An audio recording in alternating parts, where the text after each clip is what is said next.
Welcome, all you kids and squids, to our recap of the Splatoon 2 Fresh 4 Championship 2021. My name is Ninehole Grains, I'm a Splatoon commentator and a huge fan of the game, and I cannot be more excited to bring the action to you here today. Hi everybody, my name is Milana, and I'm an enthusiastic squid kid just like you. Today we're joined by two teams, Not FT Win and Starburst, two of the best teams in North America duking it out for a trophy featuring Judd and Lil Judd. Without further ado, let's take it to game number 1. Game 1 was a story of decisive movement and trusting your game plan, and boy did these teams get it started early. That's right, Nine. We can see here Kyo getting an early splatted by Bran and Ice, and both members of Starburst moving to that advantageous positioning and, really just holding down that zone where they need to be. It's not easy to take back against this team, and take a look at how Not FT Win did it. Look at all those bombs flying from left to right, booyah bombs, suction bombs, splat bombs. Woo! Had to back all the way back and give up the zone there. Yeah, and we can catch that slow-mo replay in case you missed a little bit of that action.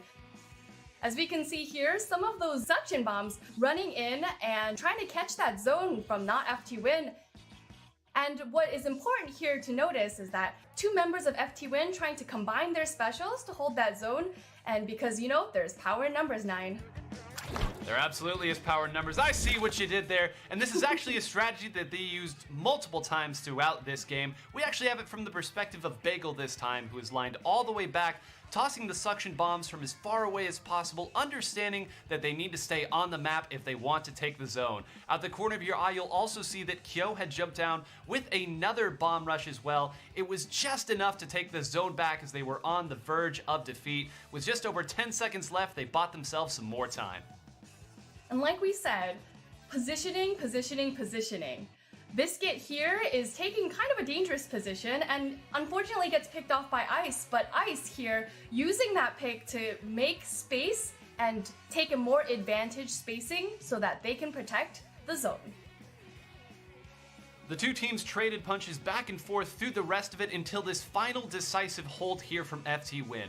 Bagel once again gets it started out with that suction bomb rush, but take a look here, holding down this area by this fan to ensure that his teammates could move up. You're going to see here just in a moment, Kyo backs up here next to Bagel and uses another bomb rush in order to force the members of Starburst all the way back. Once they got this portion of the map, Milana, they never let it go.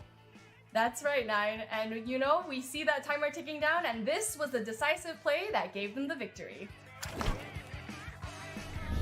A fantastic game number 1, and let me tell you, when we saw that game number 1 looked like this, we knew we're in for one heck of a set. And speaking of that set, let's go ahead and throw it right into the middle with game number 4.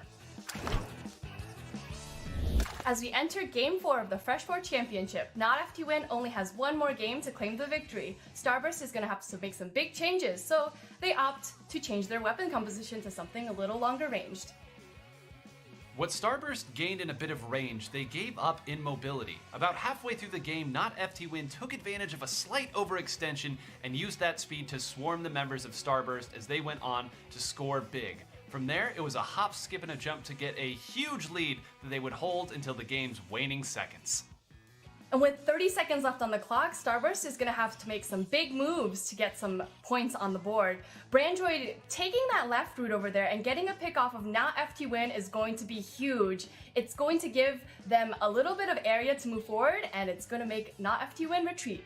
They took advantage of that almost immediately. You can see Bran and Jared at the top of the screen attacking Not FT Win's flank. In the meantime, Ice and Brandroid wait patiently for that attack to land, and once Bran rotates back, Ice moves in with a huge score that starts the bonanza. The rest of the members swarm as quickly as they can, and an emphatic victory going the direction of Starburst. And with the end of Game 4, Starburst is finally on the board, and the momentum starts to shift in their favor. That will bring us to an exciting Game 7. Let's take a look here. We had finally arrived at Game 7, the championship point. The two rivals had treated us to another incredible set in their storied history. But it was finally time to determine a winner and for heroes to be made. Our first big play was made by Ice. Ice from Starburst surviving an unlikely 2v1 right here And this gives Starburst the ability to push up a little bit. And Ice, taking that aggressive positioning, is able to charge their special, the Stingray. By using the Stingray, they are able to kind of produce a little bit of covering fire and take out hopefully a member or two of Not FT Win, helping that Rainmaker make its first push. Not to be outdone by his teammate, Bran went on an absolute tear this game, hitting an incredible double direct with this Inkjet and getting a second pick on Kyo from Not FT Win. This push looked like it might take the points the distance as the team moved closer and closer to getting that knockout. What Starburst wasn't anticipating was Biscuit waiting for them as they were making that push. Biscuit able to hold that defensive positioning and take a couple of members of Starburst down allows for an opening for Not FT Win to make a push. In their final desperate push, FT Win placed all their cards in the correct position. Kyo and Bagel moved up, taking out 3 members, with the last one being Brandroid. In an incredible, unlikely fight, Brandroid was able to take out all 3 members of Not FT Win, securing the victory for his team. But that was a lot of action in one go, so let's take another look at the action in slow-mo. As we can see here, 2D is holding a defensive positioning, trying to defend against Bran, getting a lot of support from their teammates, and in this one last final opportunity to make the push, unfortunately Brandroid is able to stop all 3 members of Not FT Win in one go, giving the victory to Starburst. At the end of this historic set, Starburst completed an incredible reverse sweep to earn their very first North American Championship.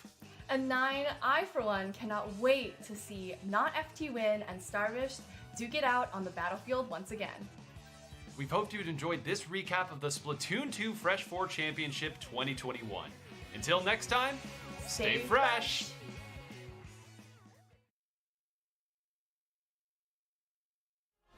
Whether it's to play your favorite game,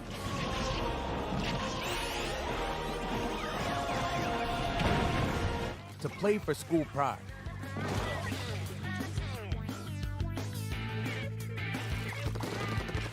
or for the thrill of competition, play competitively with Play Versus. Visit playvs.com today for more information.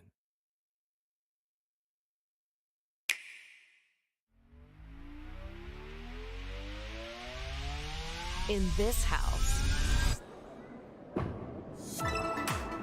we duel. Nice streak. Here we go. In their house, we duel. KO. In our house, we score.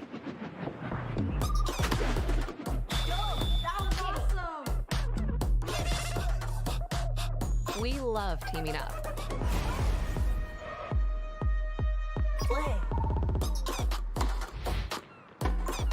And we love a little competition.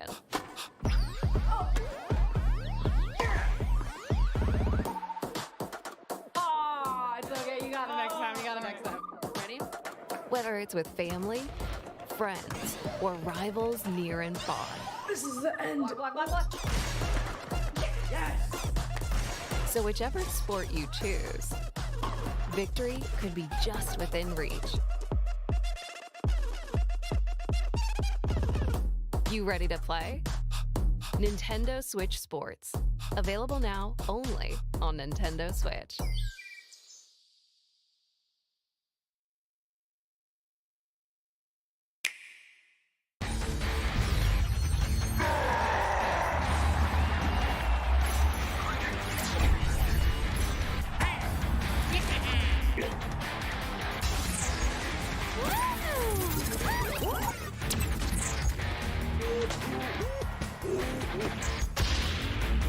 Oh, baby!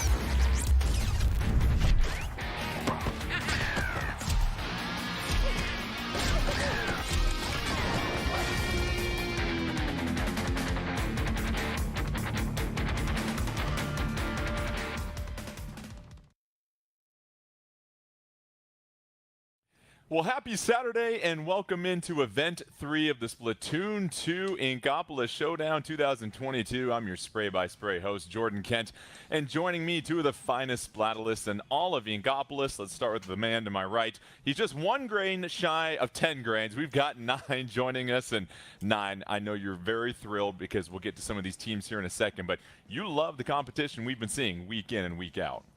I really have been, Jordan, and we've gotten to see so many of the same teams over and over, and we'll talk about that later on in this cast as well, but it's so great to see the teams improve and adapt to one another as time goes on.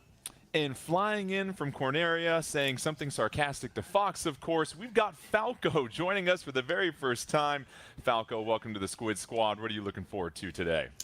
Hey, Jordan and Nine. I am looking forward to some great matchups. Like Nine said, teams we've seen before, teams we haven't really seen before, and just overall watching some great action. All right, you guys have teased these teams. Let's go ahead and check out the bracket for today's action. And let's start with you, Nine. Some familiar faces, but also a powerhouse lurking in the pools.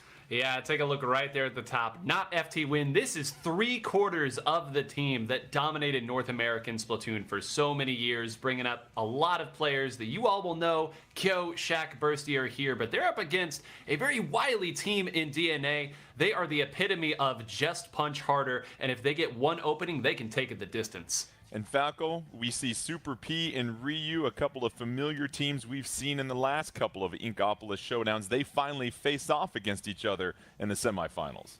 Yeah, this is going to be a perfect opportunity to see these two teams go head-to-head and see which one will move on to the grand finals. And with those grand finals, we will have one grand prize winner. They will win a gaming chair, Splatoon 2 Inkopolis Showdown 2022 trophy, 10,000 My Nintendo Gold points, gaming headset, a Splatoon 2 jacket, a backpack, and a Nintendo Switch carrying case that can go in said backpack. But we mentioned the semifinals. Let's go ahead and check out the rules for the semifinals. They will be best of 5, and don't forget, the team with the lower seed will choose the mode for the first game. The other team will choose the stage. After that, the losing team will choose the mode, and the winner will choose the stage. You have to go through all 4 game modes before you can repeat, and then after that, you can obviously repeat some of those game modes. But for the stages, you can repeat them, as we saw last time, 9, with a couple of Sturgeon shipyards finding their way in there. But Falco, let's get to really high-level play here. And what we are seeing from the teams that have won the last couple of events, they play a complete game from start to finish. What do some of these elite teams really focus in on to make sure that an entire game they're doing what they need to do correctly? Yeah, it's all about identifying where your opponents are and being able to win those 1v1s. Once you take the objective, you want to push forward, communicate with your teammates. I think that is very key, and all 4 of these teams know that is what they need to do. And 9, regarding Super P, we saw them finish in second last time. It always feels like there's just one thing they've got to do to close out the game, and unfortunately, they weren't able to do it enough last time. What do these high-level teams, these championship caliber teams, do to close things out? Well, they understand exactly what resources the opponent needs to build in order to make a big push. If they are indeed trying to come back at the end of a game, if you understand that your opponent needs to build 3 specials in order to break through your defenses, sometimes going out, getting a trade, painting a certain part of the map means that that can't actually happen, and it means that even though it seems indirect, you've assured yourself a victory. Well, we know what the very first game and round will be. It'll be tower control, and breaking news, 9, Sturgeon Shipyard. So as we get set for a very popular map here, Sturgeon Shipyard. Falco, let's flip it to you. What really stands out to you when you look at tower control on Sturgeon Shipyard? Because every single map, there's 1 or 2 key points as far as those checkpoints that you have to make sure you try to clear to give yourself a huge advantage. Yeah, it's going to all be about the positioning. There's a lot of different height differences on this stage. So maybe figuring out where your backline can be, where your backline can get those splats and help aid your teammates get past the checkpoints. And 9, a lot of times too in tower control, we see the teams that have the lead really shift to a defensive focus once you have that sizable advantage. With a minute left, it feels like being able to flip from defense to offense, and the timing of the specials always critical in tower control. It's so critical, and especially on a map like this that is a little bit longer back to front with all the avenues to attack, like Falco kind of alluded to, it means that you have to be very decisive. If you get the defensive stop and you've sent the opponent 3 down, move forward, take the space, get ready to attack them as they come back to defend. Because if you play passively, the opponent's going to build their specials, and then you're not going to get anything. And to build on that strategy talk here, Falco, I think a lot of teams that want to be in the position that we're seeing right now of a Super P, of a DNA to get to these Final Fours here, what do you have to do when you're trying to advance that tower? You've got someone on it, but what are these teams going to do well to move it forward here?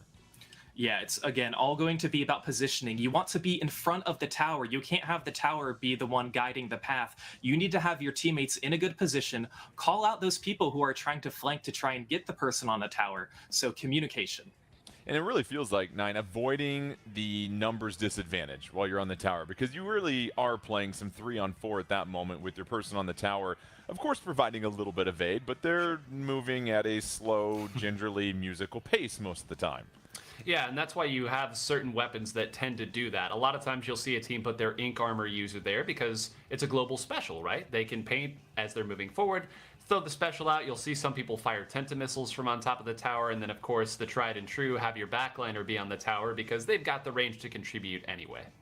Getting ready to start here with our very first game. The first matchup will be between Not FT Win and DNA. We talked about Not FT Win. 3 of their 4 members have been at this championship level before. They are the favorites most likely to go here. But Falco, the mindset here, if you are one of these teams facing a Not FT Win, how do you make sure you don't get too hyped up and you make sure you stay true to your game? How do you really lock in and focus as you get set here? Yeah, it's a very daunting task, but you have to take it one game at a time. You can look forward to potentially winning the set, but you want to take care of business right then and there. So one game at a time, even one checkpoint at a time in tower control. And how important is a good start in tower control, Nine? Because it's not one of those games that you can just sprint and win on an initial push. It's very rare to see somebody do that on tower control. Is that good start really important to get the lead first, or is it more about timing that first push that you get? I would say both of those statements are correct in the sense that there are some maps where you really, really want to get that first checkpoint cleared as quickly as you can. And I do think this happens to be one of the maps where getting past that first checkpoint is not a gimme. There's a lot of avenues to attack it. So if one of these teams is able to have a big team fight, come out on top and get past that first checkpoint, every subsequent push is going to be substantially easier. Once again, we're getting set for Not FT Win to take on DNA. Best of 5. It's going to be tower control on Sturgeon Shipyard as they get closer and closer. It really is interesting here when you get to the counter picking that happens after the first game here, potentially, Falco. If you lose, you've got to obviously change game modes, but if you win on a map, it feels like you just want to run that map back once again. Yeah, absolutely, and we'll see what happens, but these two teams are ready for game 1, so let's see Not FT Win versus DNA. Here we go, Not FT Win versus DNA. Sturgeon Shipyard kicking off this event 3 of the Splatoon 2 Inkopolis Showdown. Let's check out with our eye in the sky. Nine, what do you see with these loadouts? Well, if you're a fan of Not FT Win here, you'll notice something has changed up a little bit. You've actually got Shaq on the Kensa 52 Gal, an incredibly popular weapon, and Kyo piloting the weapon that Shaq has really pioneered at the top of North America, the Kensa Splatter Shot. Very interesting that they've swapped it up here at this high of a stage. A look at Bursty right now, Falco. Obviously, no team has really taken a huge advantage, but here comes the first initial push for Not FT Win. 4-4 on the map, and so far you see Bursty here, Falco, very wise just to hop off the tower, make sure that you don't give yourself up as an easy target. Yeah, Bursty saw what specials are coming. Again, very close to that checkpoint. You want to approach the checkpoint, but you need to know when you need to back off. And with that, Not FT Win is going 2 players down now. So this is going to be DNA's chance to try and capitalize. And to that point, Nine, it is 3-1 on the map right there for a moment for DNA, and it feels like that's when you've got to take advantage of it. Yeah, absolutely. You saw that they sent 3 players after Bursty on that time, and Bursty, one of the best in the business at the support role, but 1v3 not going to go well. From there, they created the advantage, crashed to the middle, and look at this, Jordan, already. It looks like DNA going to be the first to get a checkpoint under their belt. DNA clearing the checkpoint, trying to get to the second one. Sizable lead over Not FT Win. Here comes Elix, providing the backbone of support. That is, of course, that Stingray, and here it is. They're already here, Falco. You've got checkpoint 2. You've got a decent lead here now over Not FT Win. You gotta love the initial push. You do. DNA made a fantastic push, getting all the way to 28. That made not FT Wind try and scramble to see where they can come back to. And now they have better control of mid, but they are going to have a response of their own if they want to keep up with DNA. Just over 3 minutes left. Not FT Win trying to get back into this game. They have got control of the tower. 4-4 on the map. Make that 4-3 now advantage DNA. So a huge defensive stance here that DNA is going to have to take, 9. Yeah, they're going to need a good defense here, and you see they've actually done a great job of stalling out here. The Kensa 52 with incredible survivability is going to be able to retreat, and all that time Jordan stalled it so that they could get their backliner back here. It's going to be that splatter scope, and you can already see that glowing Stingray ready if this gets out of hand. And Falco, 3 specials ready to roll for DNA, but not FT Win. They've got all 4 ready to roll. Feels like a critical juncture here in this game. Yeah, not FT Win approaching that first checkpoint. They are going to need to use their specials, and it looks like they do. They are now at this first checkpoint, getting on and off this tower, trying to avoid the Stingray, and 3 players are going to go down from DNA. And you've got the pressure applied by DNA. You saw right there the Booyah Bomb and the Stingray. So far, not FT Win. They can't get through this first checkpoint, trying to finally push their way through it. Feels like they'll clear it here, so now 9, DNA, here comes the test of this game. Yeah, this is the moment here. Shaq's in a great position to try to break through here. Keep an eye on the top of the screen. Those points coming off very, very quickly. It does look like they got the people they needed to defend. That will be the end of the push. Once again, this is why getting past that first checkpoint quickly is such a big deal. All the time they had to set up their defense the way they wanted. They were happy to give up that checkpoint if it meant they kept the lead. A gigantic stop for DNA. They still have a 4-point lead, under a minute and a half left, but you see the way that they're able to stop, not FT Win. Now it is 4-4 on the map. 2 of those specials ready to go for DNA. They're just trying to make sure they can play a little offense here, Falco. You love to see it. They're not happy just sitting back playing it safe. No, they know they need to try and get past the second checkpoint if they want a more secure advantage. And there's going to be a nice splashdown, nice splash on splat, and a nice pick too by Dark. Now they're going to be pushing up and aiding with this tower, approaching the second checkpoint with 1 minute remaining. And Dark, you saw the double splat, and here they go. DNA trying to add to their lead, under a minute left. DNA pushing towards the goal. They want to land a haymaker for the knockout, but they get stopped right there. And here's the chance for not FT Win 9. They are running out of time. They're going to have to play very precise throughout the rest of this game. They're going to have to play so precise, and on top of that, they, first of all, just have to get a clear field here to play on. Now that they've at least secured that, it becomes the battle of the Stingray. You know that the Stingray is going to come up here to stop you. They're going to try to stop you at that checkpoint here. Everything you do at this point has to be predicated on getting to that Stingray user before it reaches that point. You see the specials dousing DNA side of the map with yellow ink, and not FT Win. Don't count them out yet. 10 seconds left, but you have the feeling you're going to head to overtime here. 4-3 advantage for not FT Win. Trying to get through this final checkpoint. 2 members on top of the tower. Oh, but there comes that splatter bomb that goes ahead and takes them down.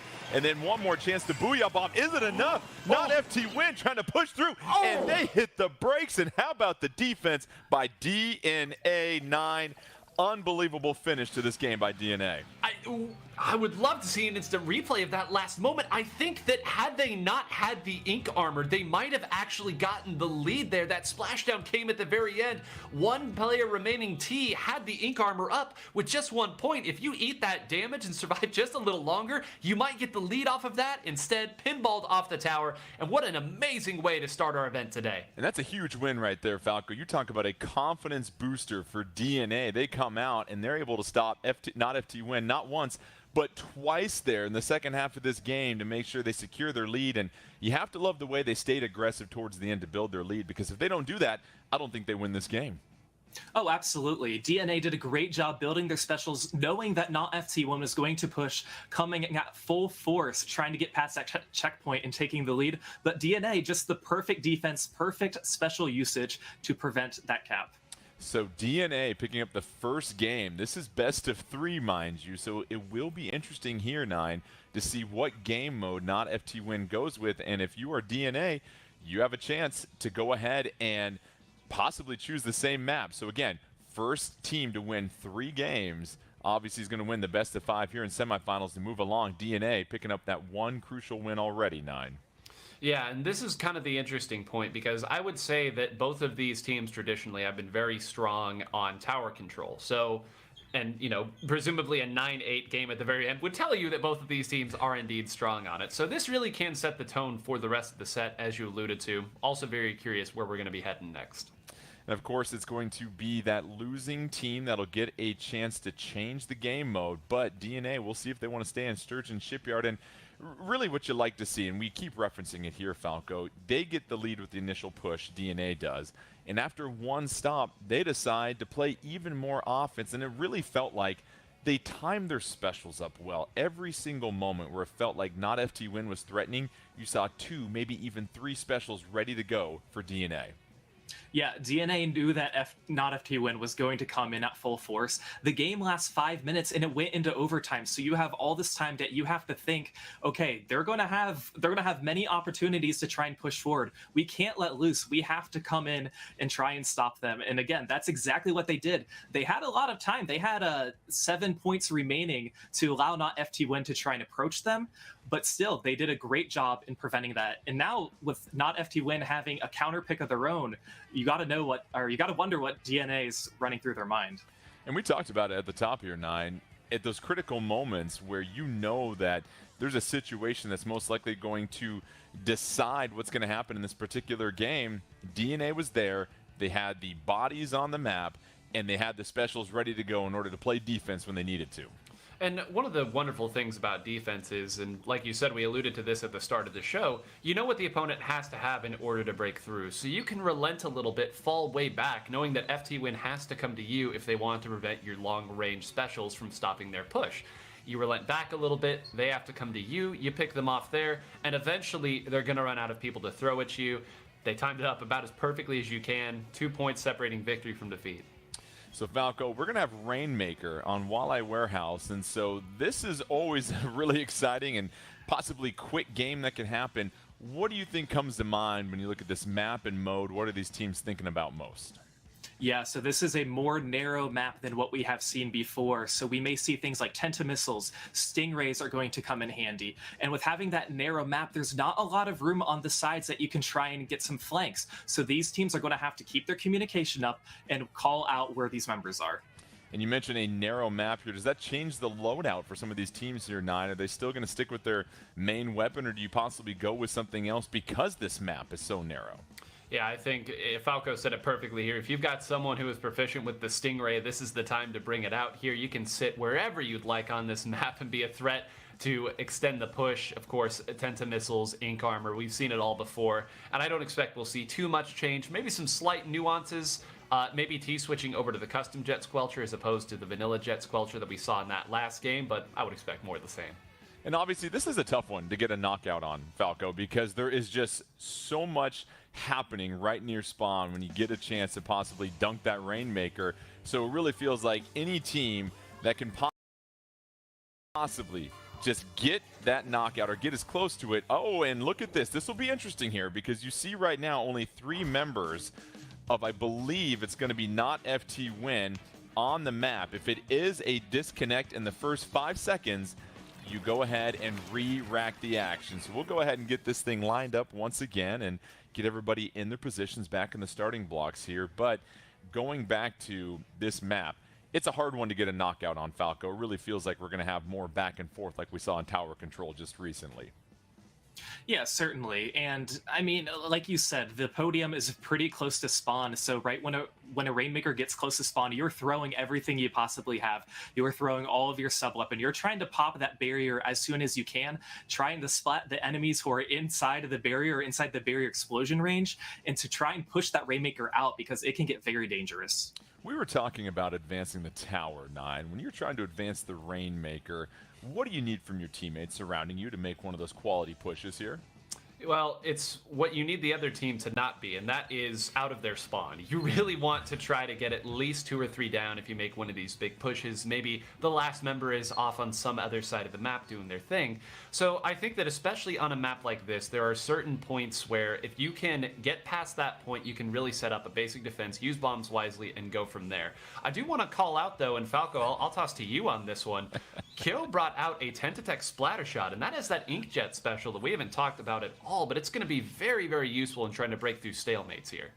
Use bombs wisely. I saw what you did there. Don't think for a second you slid that by anybody, Knight. Sorry. Go ahead, Falco.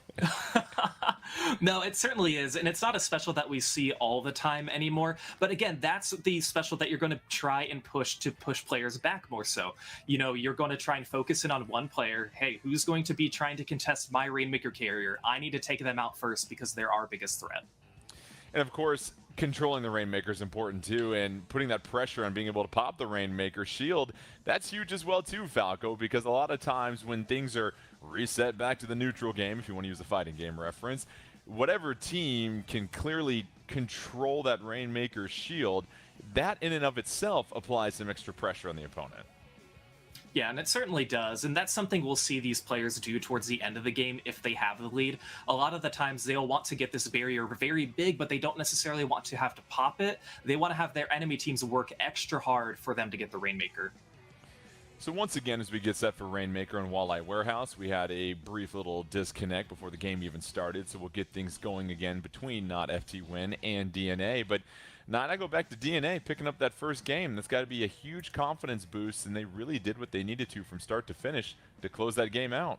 They really did, and we said at the start that this is a team that can take one small opening a long way. They're some of the fiercest fighters, especially in those engagement situations where you really need to find a fight that you might not otherwise be able to win. They did exactly that, and I don't think it's a coincidence at all that they got past the first checkpoint so quickly and then immediately pushed it down all the way to that 8 point. This is their MO, this is what they've always done, and frankly, they've done it against this level of competition. They've just never been able to close out a set. Falco, a lot of folks watching this, they want to obviously get to this point that DNA, Not FT Win, is at. Take us through the mind of one of these players when they have that golden Rainmaker in their tentacles and they're trying to move forward here. Where are you aiming your shots at? What are you trying to do as far as helping out your teammates? Because it's more than just, hey, shoot some ink and make sure I cause chaos. What are they thinking about in that position?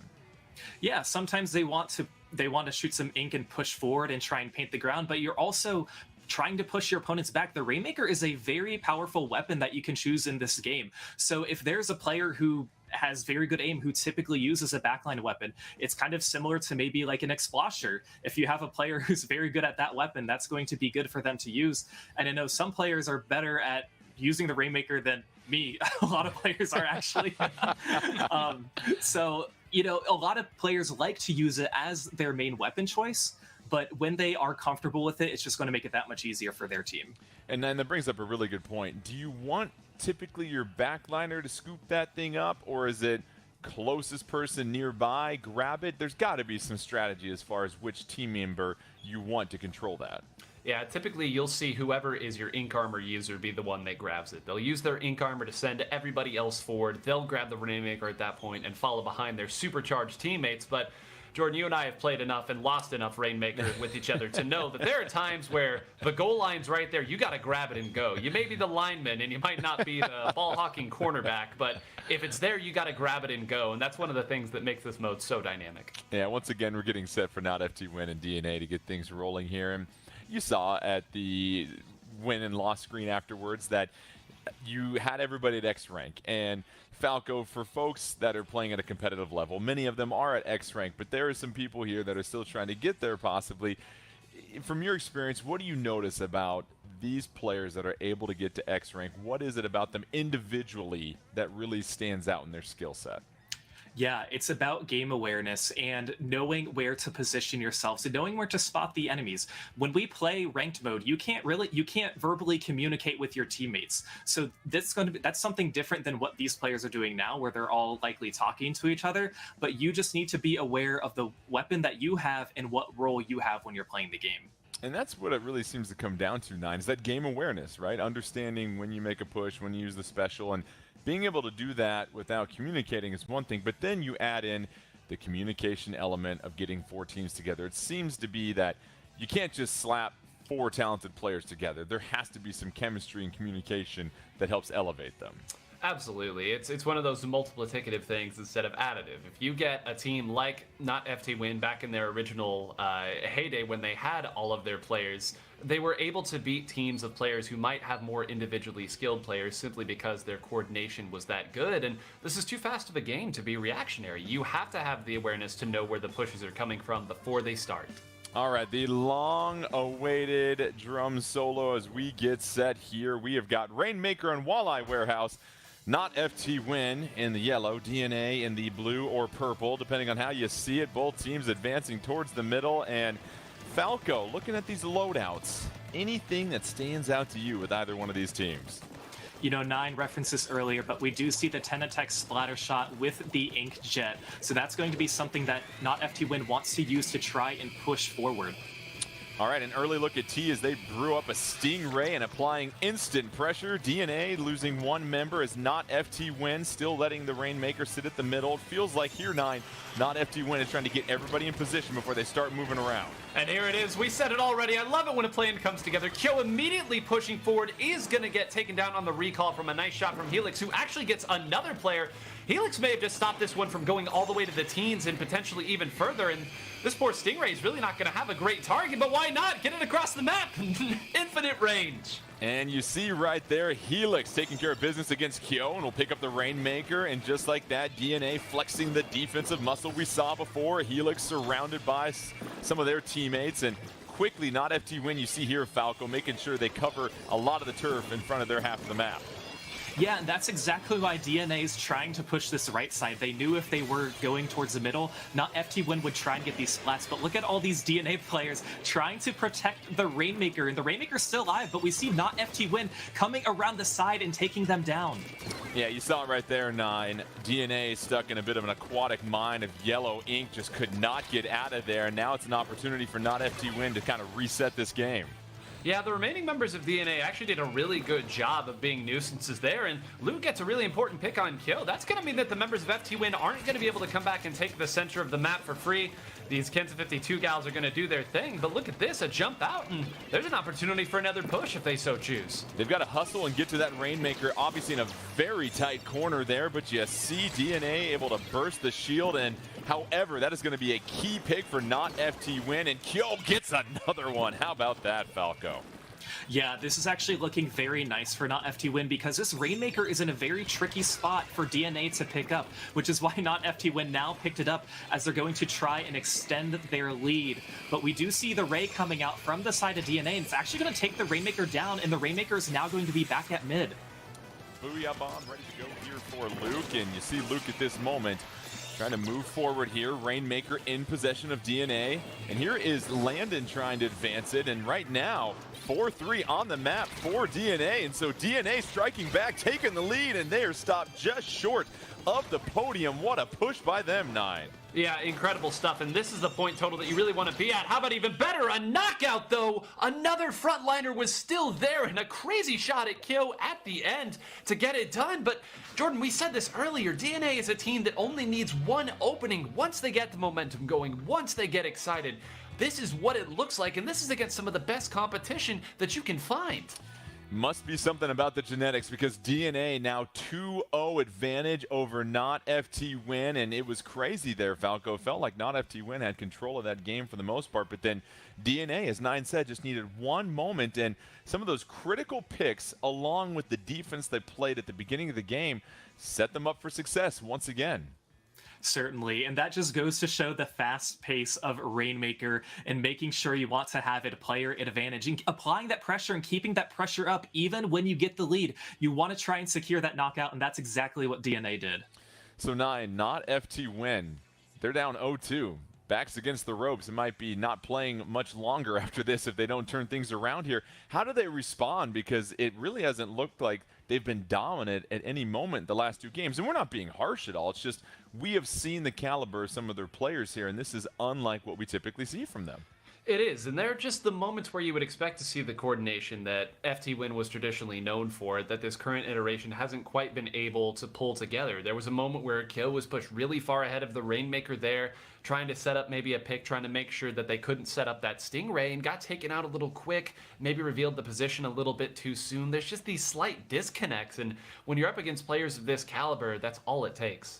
Yeah, it will be fascinating here whether or not they go with Clam Blitz or if they go with Splat Zones. But at this point, it almost feels like you've got to feel pretty good. Of course, if you're DNA here, Falco, you're up 2-0, but you can choose the map, which that's going to be huge once you know what the game mode might potentially be. Certainly, and I know that's definitely crossed DNA's mind, and they're looking forward to it. So yeah, just like you said, we have to wait for not FT Win's mode counter pick, and then DNA will see what we'll see what they can do from there. And 9, obviously, you can't win championships without defense, and that's part of their, hate to say, DNA for DNA so far in these first 2 games, is that they have just been so good at getting stops against not FT Win when it feels like not FT Win's going to threaten with a knockout. It's been critical, and that's really what you're looking for from these championship teams. When they need to make sure they stop the other team, they're able to do it.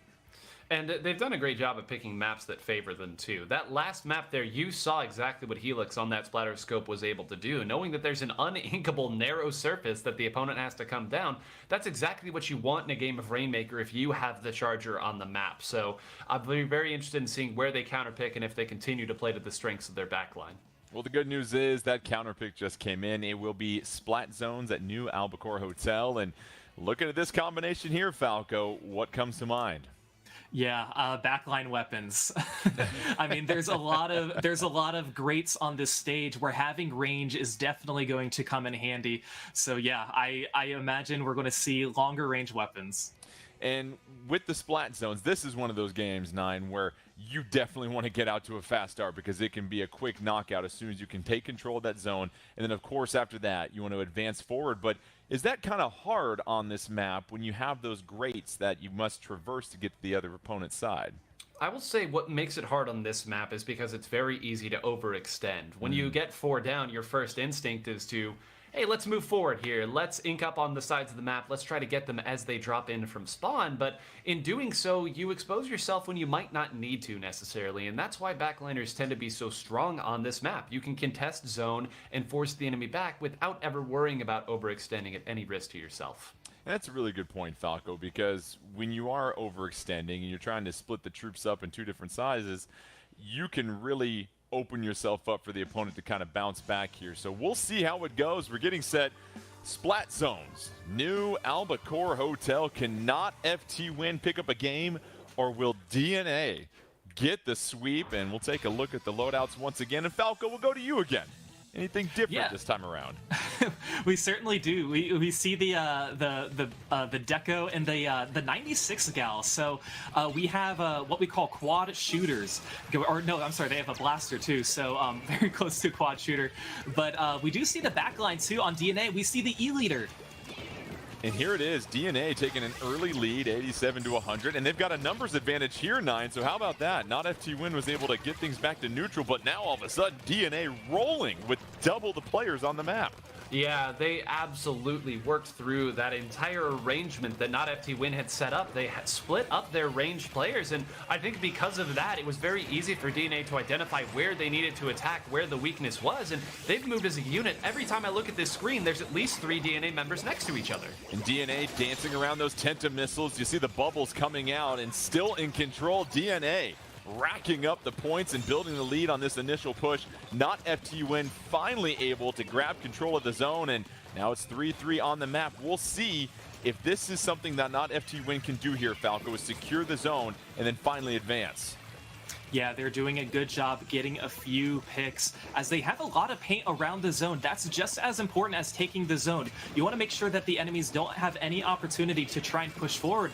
And with how this lockout is going for Not FT Win, they may be able to take the lead, but the rain from DNA is going to make it that much harder. But T getting some very good splats right now. And it is T in the operating room, just surgical with the blaster right now. But you see Helix quickly putting an end to that, and now Helix trying to avoid some Tenta missiles, backing up. But right now, it's not FT Win that's got the lead. They have came storming back into this game here, 9, and finally, DNA able to put the brakes on that push.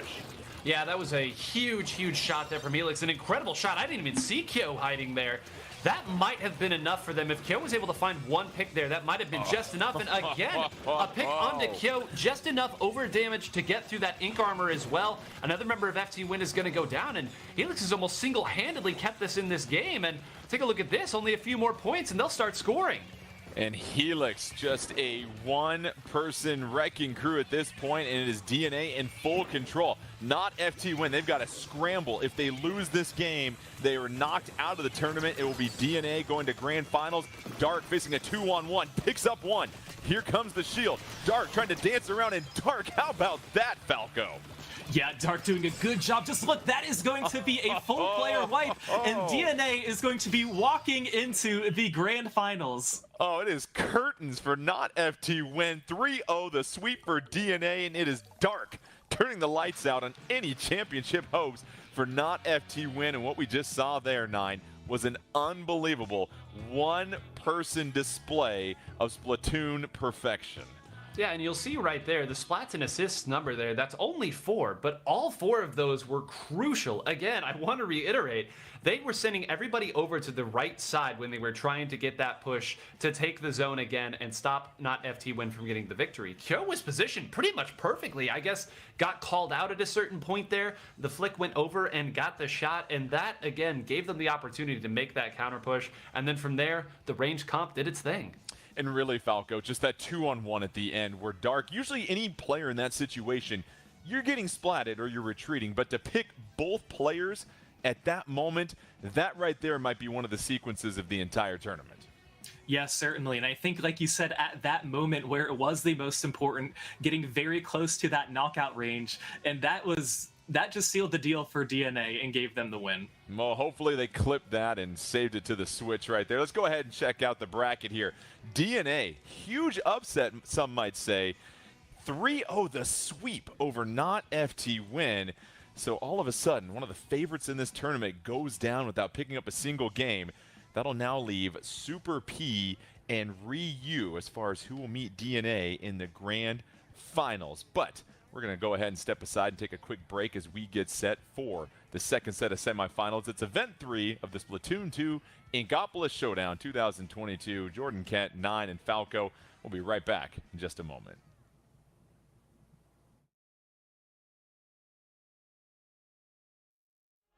Whether it's to play your favorite game,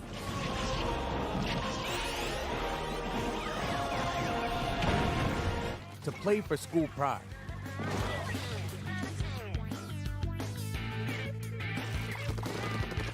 or for the thrill of competition.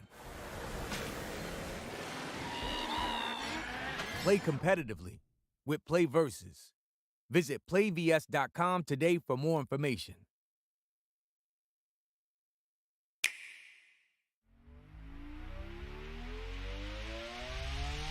In this house, we bool. Nice streak. Here we go. In their house,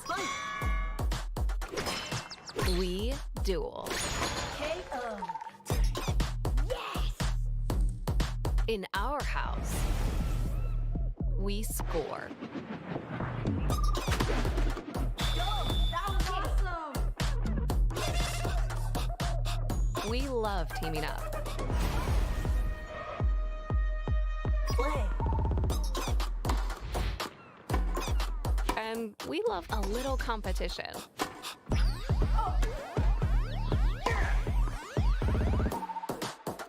Aw, it's okay. You got it next time. You got it next time. Ready? Whether it's with family, friends, or rivals near and far. This is the end. Block, block, block. Yes! So whichever sport you choose, victory could be just within reach. You ready to play? Nintendo Switch Sports. Available now only on Nintendo Switch.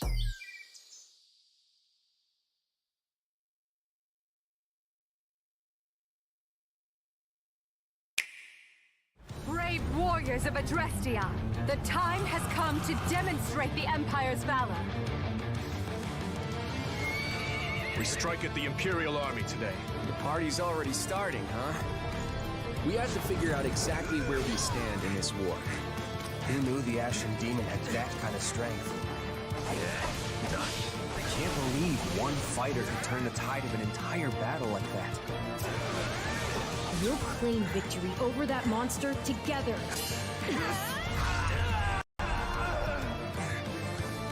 Have to keep fighting.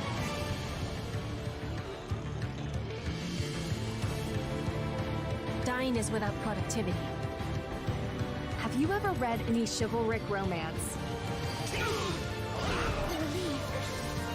I think they're a fascinating group of people myself, but what do you make of them? Let's link up. Are you ready?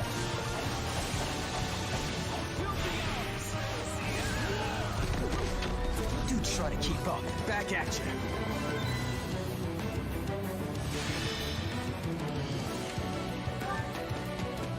Best way to honor my fallen comrades is by training hard and growing even stronger.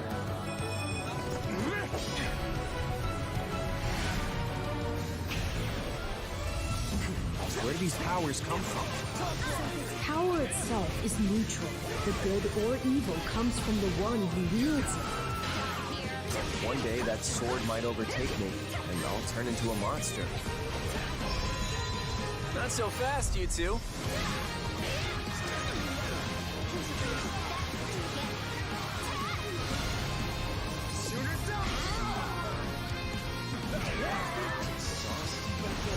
Defeating the Ashen Demon. Everything starts from there. My dear partner in destiny. Like it's something we're meant to do. I'll let my sword do the talking when I cut the Ashen Demon down.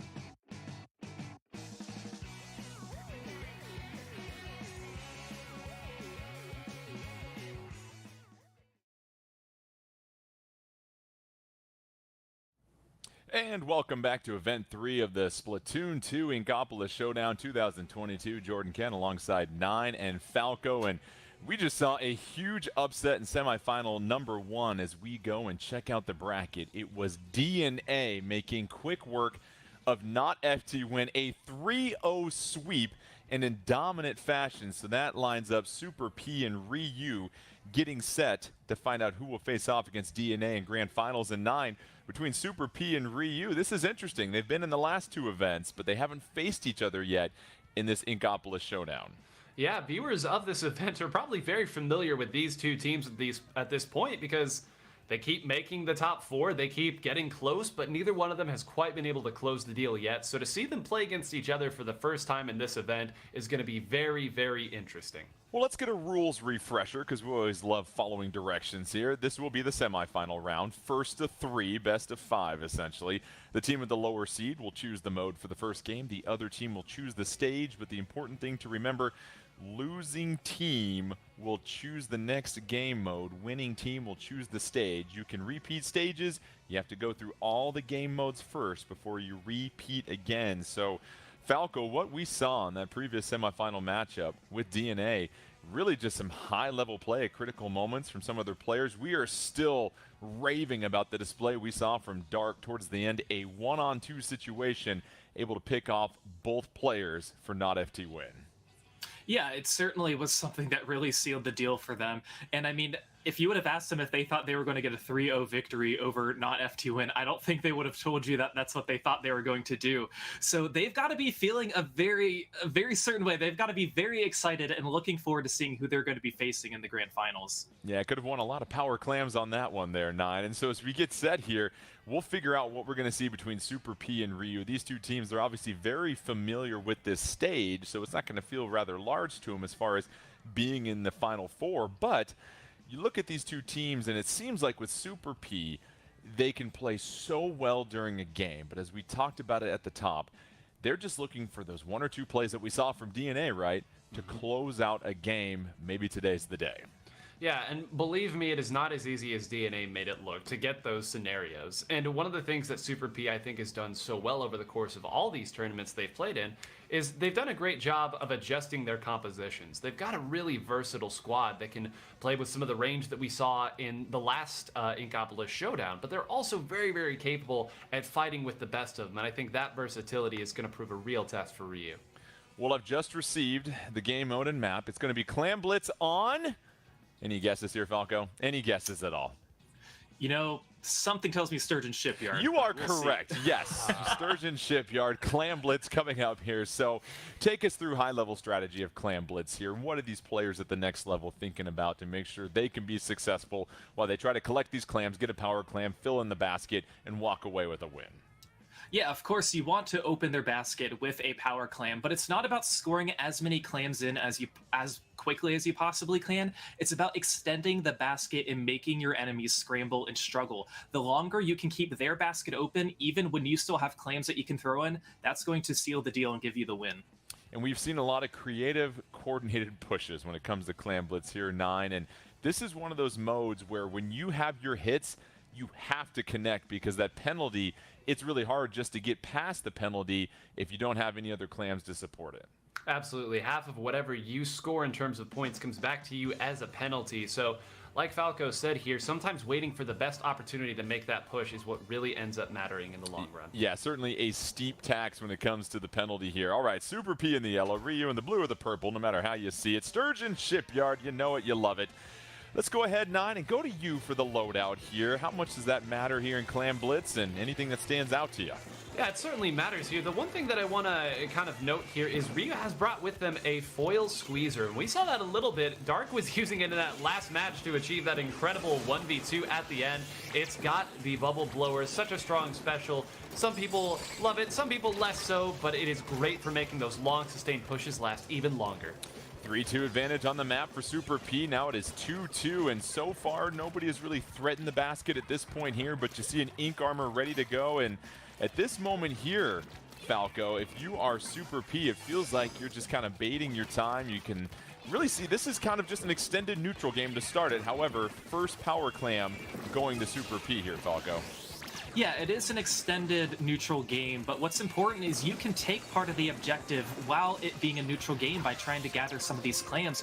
And now with a 1-player advantage, it looks like they're going to be pushing forward. With a 2-player advantage, Super P is going to be the first team to score. Leo busting the basket open with that power clam, and they are pouring it in right now. Just an influx of clams filling the basket. Nice little push here, 47 points. We'll see. They try to save one more clam to extend that clock. No, they don't. But 9, a nice little lead. It's going to take more than 2 power clams for Ryu to answer back. Yeah, and Leo has been a hero throughout these events so far. That Rapid Blaster Pro Deco, a weapon that has had a renaissance as of late in the competitive scene. So good at poking the opponents, doing little bits of chip damage, and getting picks from safe spots. That's what opened up that push. And look at this. They've once again got the resources to start another if they so choose. You see Leo in that quarterback position with that power clam, just trying to find an opening, looking for that basket to pop into their sights. 4-3, though, advantage for Rio. It's going to be a little tough, so you see Leo backing up just a little bit, trying to avoid some of those Tenta missiles dancing through the ink raining down. And this is smart play here, Falco. If you don't have that opportunity to score, don't risk getting splat. Nothing wrong with retreating. Absolutely, and when you have a power clam, you are the target from the enemy side. You are the player that they are trying to take out. We see Leo hasn't been able to even push forward to mid. They haven't had the teammate support to try and push forward, and Ryu is being a little more aggressive, trying to push forward and take out this power clam. Yeah, just a wave of purple ink taking over the map at this moment. It's made it really difficult for Super P to advance, but how about the pick right there, 9? Yep, Leo, we keep saying the name, and it's fitting that the camera's been on him the whole time, because in that scenario there, they had sent 2 players to go after the foil squeezer. The foil squeezer got them both, which stopped that push, but the patience of Leo paying dividends. They're going to be able to get through the checkpoint, get a few more points, and more than anything, have at least someone in mid, although Ryu pushing very quickly here on the counterpunch. Yeah, he saw Super P on that push barely paying off the interest. However, it's going to be Ryu with the power clam of their own, a chance to move forward here. And let's go ahead and check out Kiwi. Kiwi with the basket in sight, 4-4 on the map. So a lot of traffic, but you've got 2 power clams on the map here. Possibly the opportunity for some deception here, Falco. Yeah, they need to use that towards the advantage. Split up these power clams, make Super P struggle, make them guess which player they need to go to first. And because of that, Ryu's going to be getting a lot of map control at mid, especially with some of these missiles coming in now. And this is looking very good for Ryu, but Super P trying to use their specials, and now Ryu trying to go in. Will they get these power clams?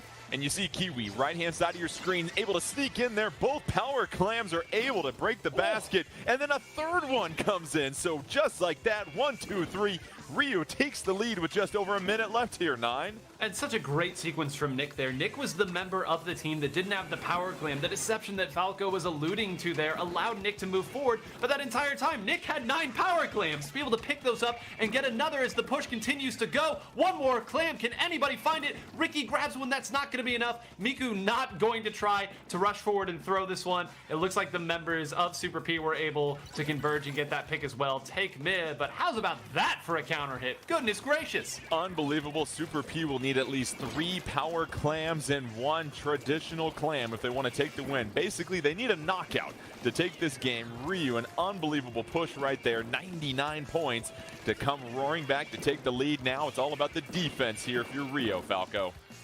Yeah, it certainly is. And when you only have 15 seconds left, that can be good or bad. You're going to give Super P a chance to score. And because their basket was open, they will have a power claim that they can pick up. But now we see them trying to push forward, getting in a good position. And Synapse is going to be trying to form a power claim. It looks like they are. They are going to score. This is going to be overtime. So you've got the 1 power clam in, dropping in. Here comes a 2nd power clam. Super P is going to have to hustle. They've got 11 clams. They have the currency. Can they do it? Trying to fill the basket. Super P just a few deposits away, but that is going to be 4-1 on the map, and I don't think they're going to get there in time. Did Ryu do enough towards the end? And they do. So courtesy, a push like a Shoryuken to the chin. Ryu getting the win here, 9, and all it takes is that 1 push sometimes when it comes to Clam Blitz.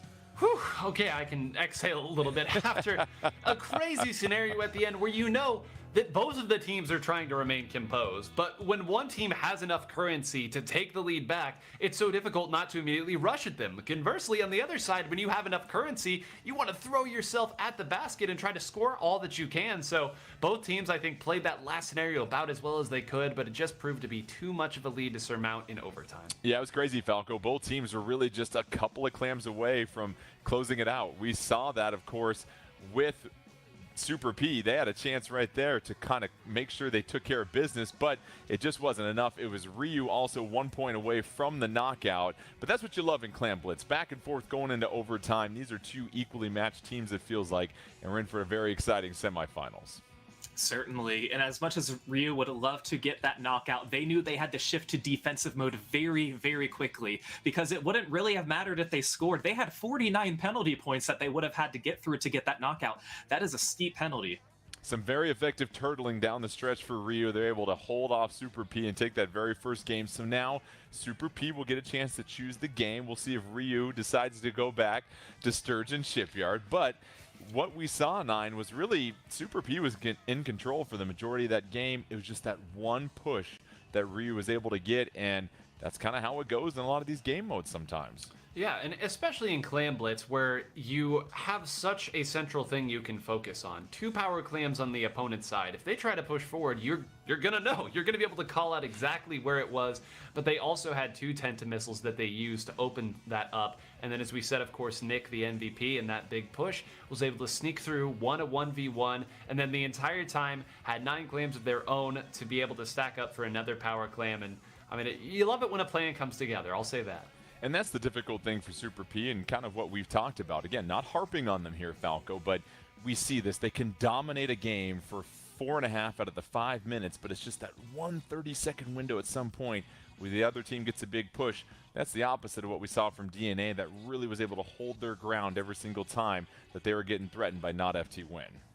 Exactly, and when you can control the pace of the objective in modes like Clan Blitz and Rainmaker, that's going to make you thrive. If you can control the map, basically, you're going to do very well. So we have tower control, 9. Where do you think we're doing tower control at? Where do you think we're doing tower control at? Is it that spot right behind you? Is it right behind me? It's right behind you. We're going right back to Sturgeon Shipyard for tower control, and we saw this in the first semifinal between DNA and not FT Win here, 9. That second checkpoint, if you can clear that, you put a tremendous amount of pressure on the opponent. You really do, and Kiwi is a player that we haven't necessarily talked about a ton, but Kiwi, one of the very best bamboozler players in the business here, and that weapon plays at such a difficult range to displace, especially on a map like this. You don't need the full range of one of the longer chargers. Not that Kiwi can't play that, but if they so choose, they're going to be able to stick with the main weapon that they pioneered, and I'm not at all surprised to see him coming back here. And that's what's fascinating about the winning team choosing the map. If you've got success in the loadout to dominate the map, why not rack it up again? So we'll see if Super P can bounce back and take a game from Ryu. Last game went to overtime here. And Falco, let's go ahead and give you the honors to talk about the loadouts here. Yeah, I honestly don't think we changed much from this first game. So it's the same map, the same weapons, but just a different mode. Live look at Miku right now, just trying to provide a little bit of support. Both teams building up their specials. You see the suction bomb followed up by some Tenta missiles. Miku trying to get out of that reticle there. And now it is going to be nobody's control of the tower at this point, really. Finally, Super P able to move it slightly, but they've got a 4-2 advantage on the map here, 9, and here's a chance for an early push for Super P. Yeah, I think they gave up just a little bit too much from those Tenta missiles. You saw all 3 members were pushed back into this area that we often call the pit in competitive play. And because of that, they were able to get an Ink Armor up, and I mean, Juan ran straight forward their Ink Armor and said, do something about it. And so far, the answer, not been up to snuff. So Super P blowing through that first checkpoint. Now they're already at the second one. It is 3-4 on the map, but so far they are camping out and just hopping off real quick to avoid those Tenta missiles. A second surge of Tenta missiles, and those were just enough to get the splat. So a key pick from the special for Ryu to go ahead and send that tower back to neutral. And Falco, a lot of times, that's what we talked about. Having those specials, especially when you're on defense, that's going to make the difference.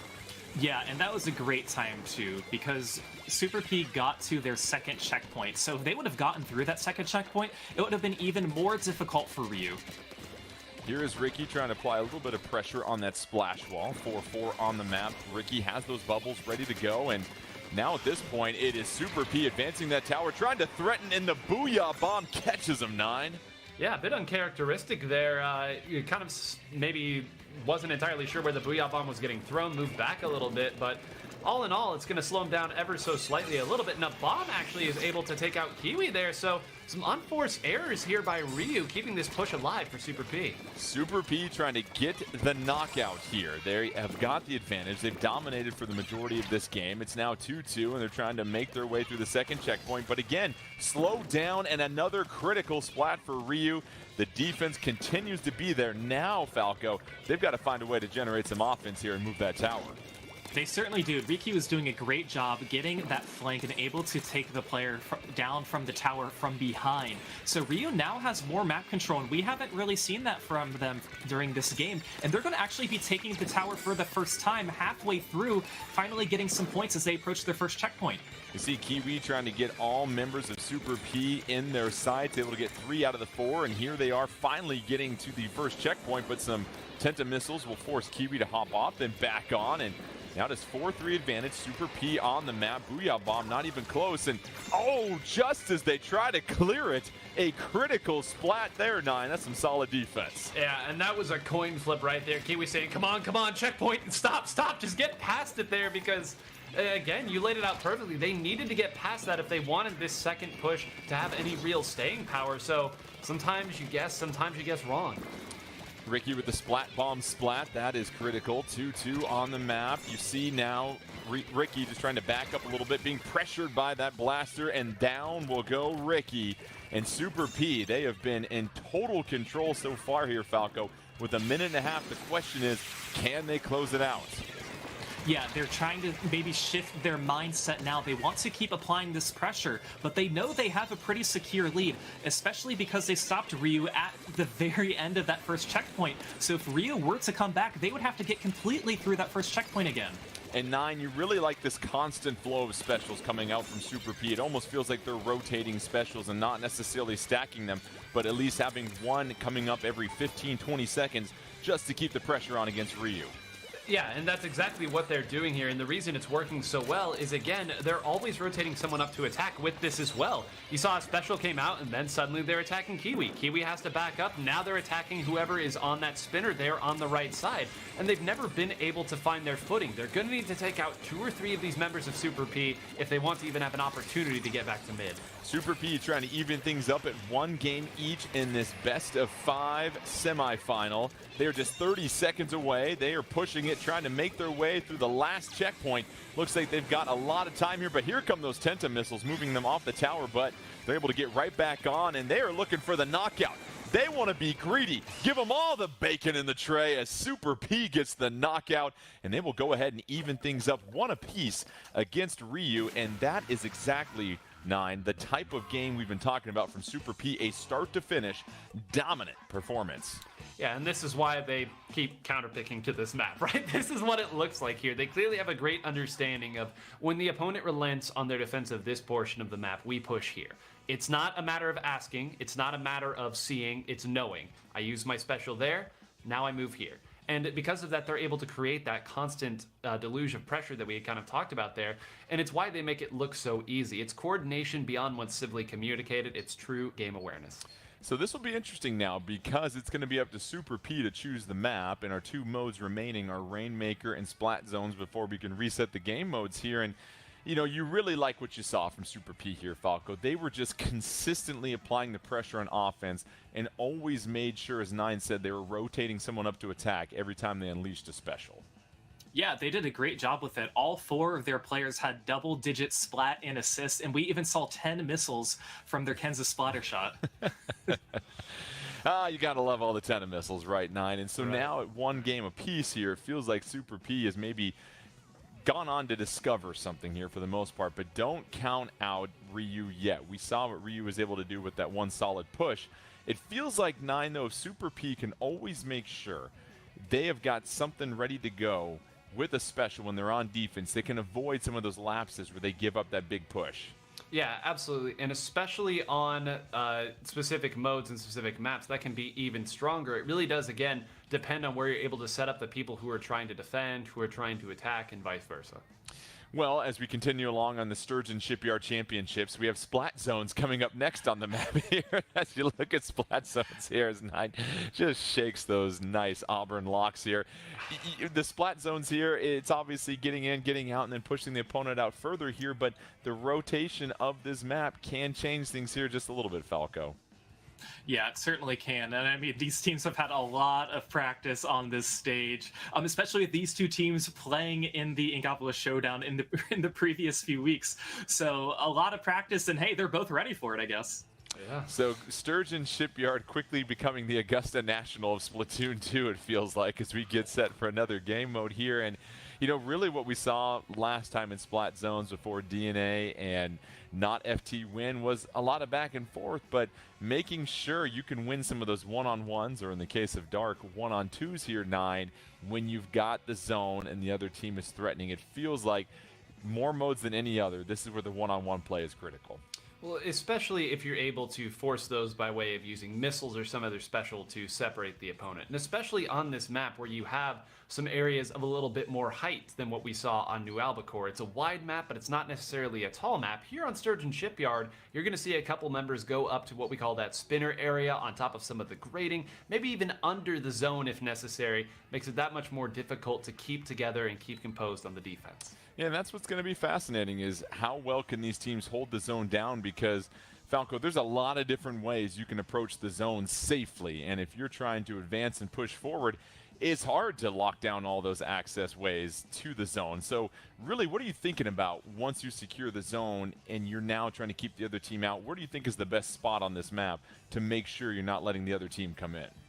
You know, it really depends on the weapon that you're choosing, and I think what's important too is figuring out where to use your specials. You don't really want to be out in the open when you use those tentamissiles, when you use the rain either. So you just need to get in a position that works for you, works for your weapon, and that way you can call out to a teammate, hey, this person is approaching this side, can you take care of them? And again, that's what you need to do. And I think that's why a lot of people really like this map here, 9, is because you really can't just cut off one point and say, all right, you're not getting through here.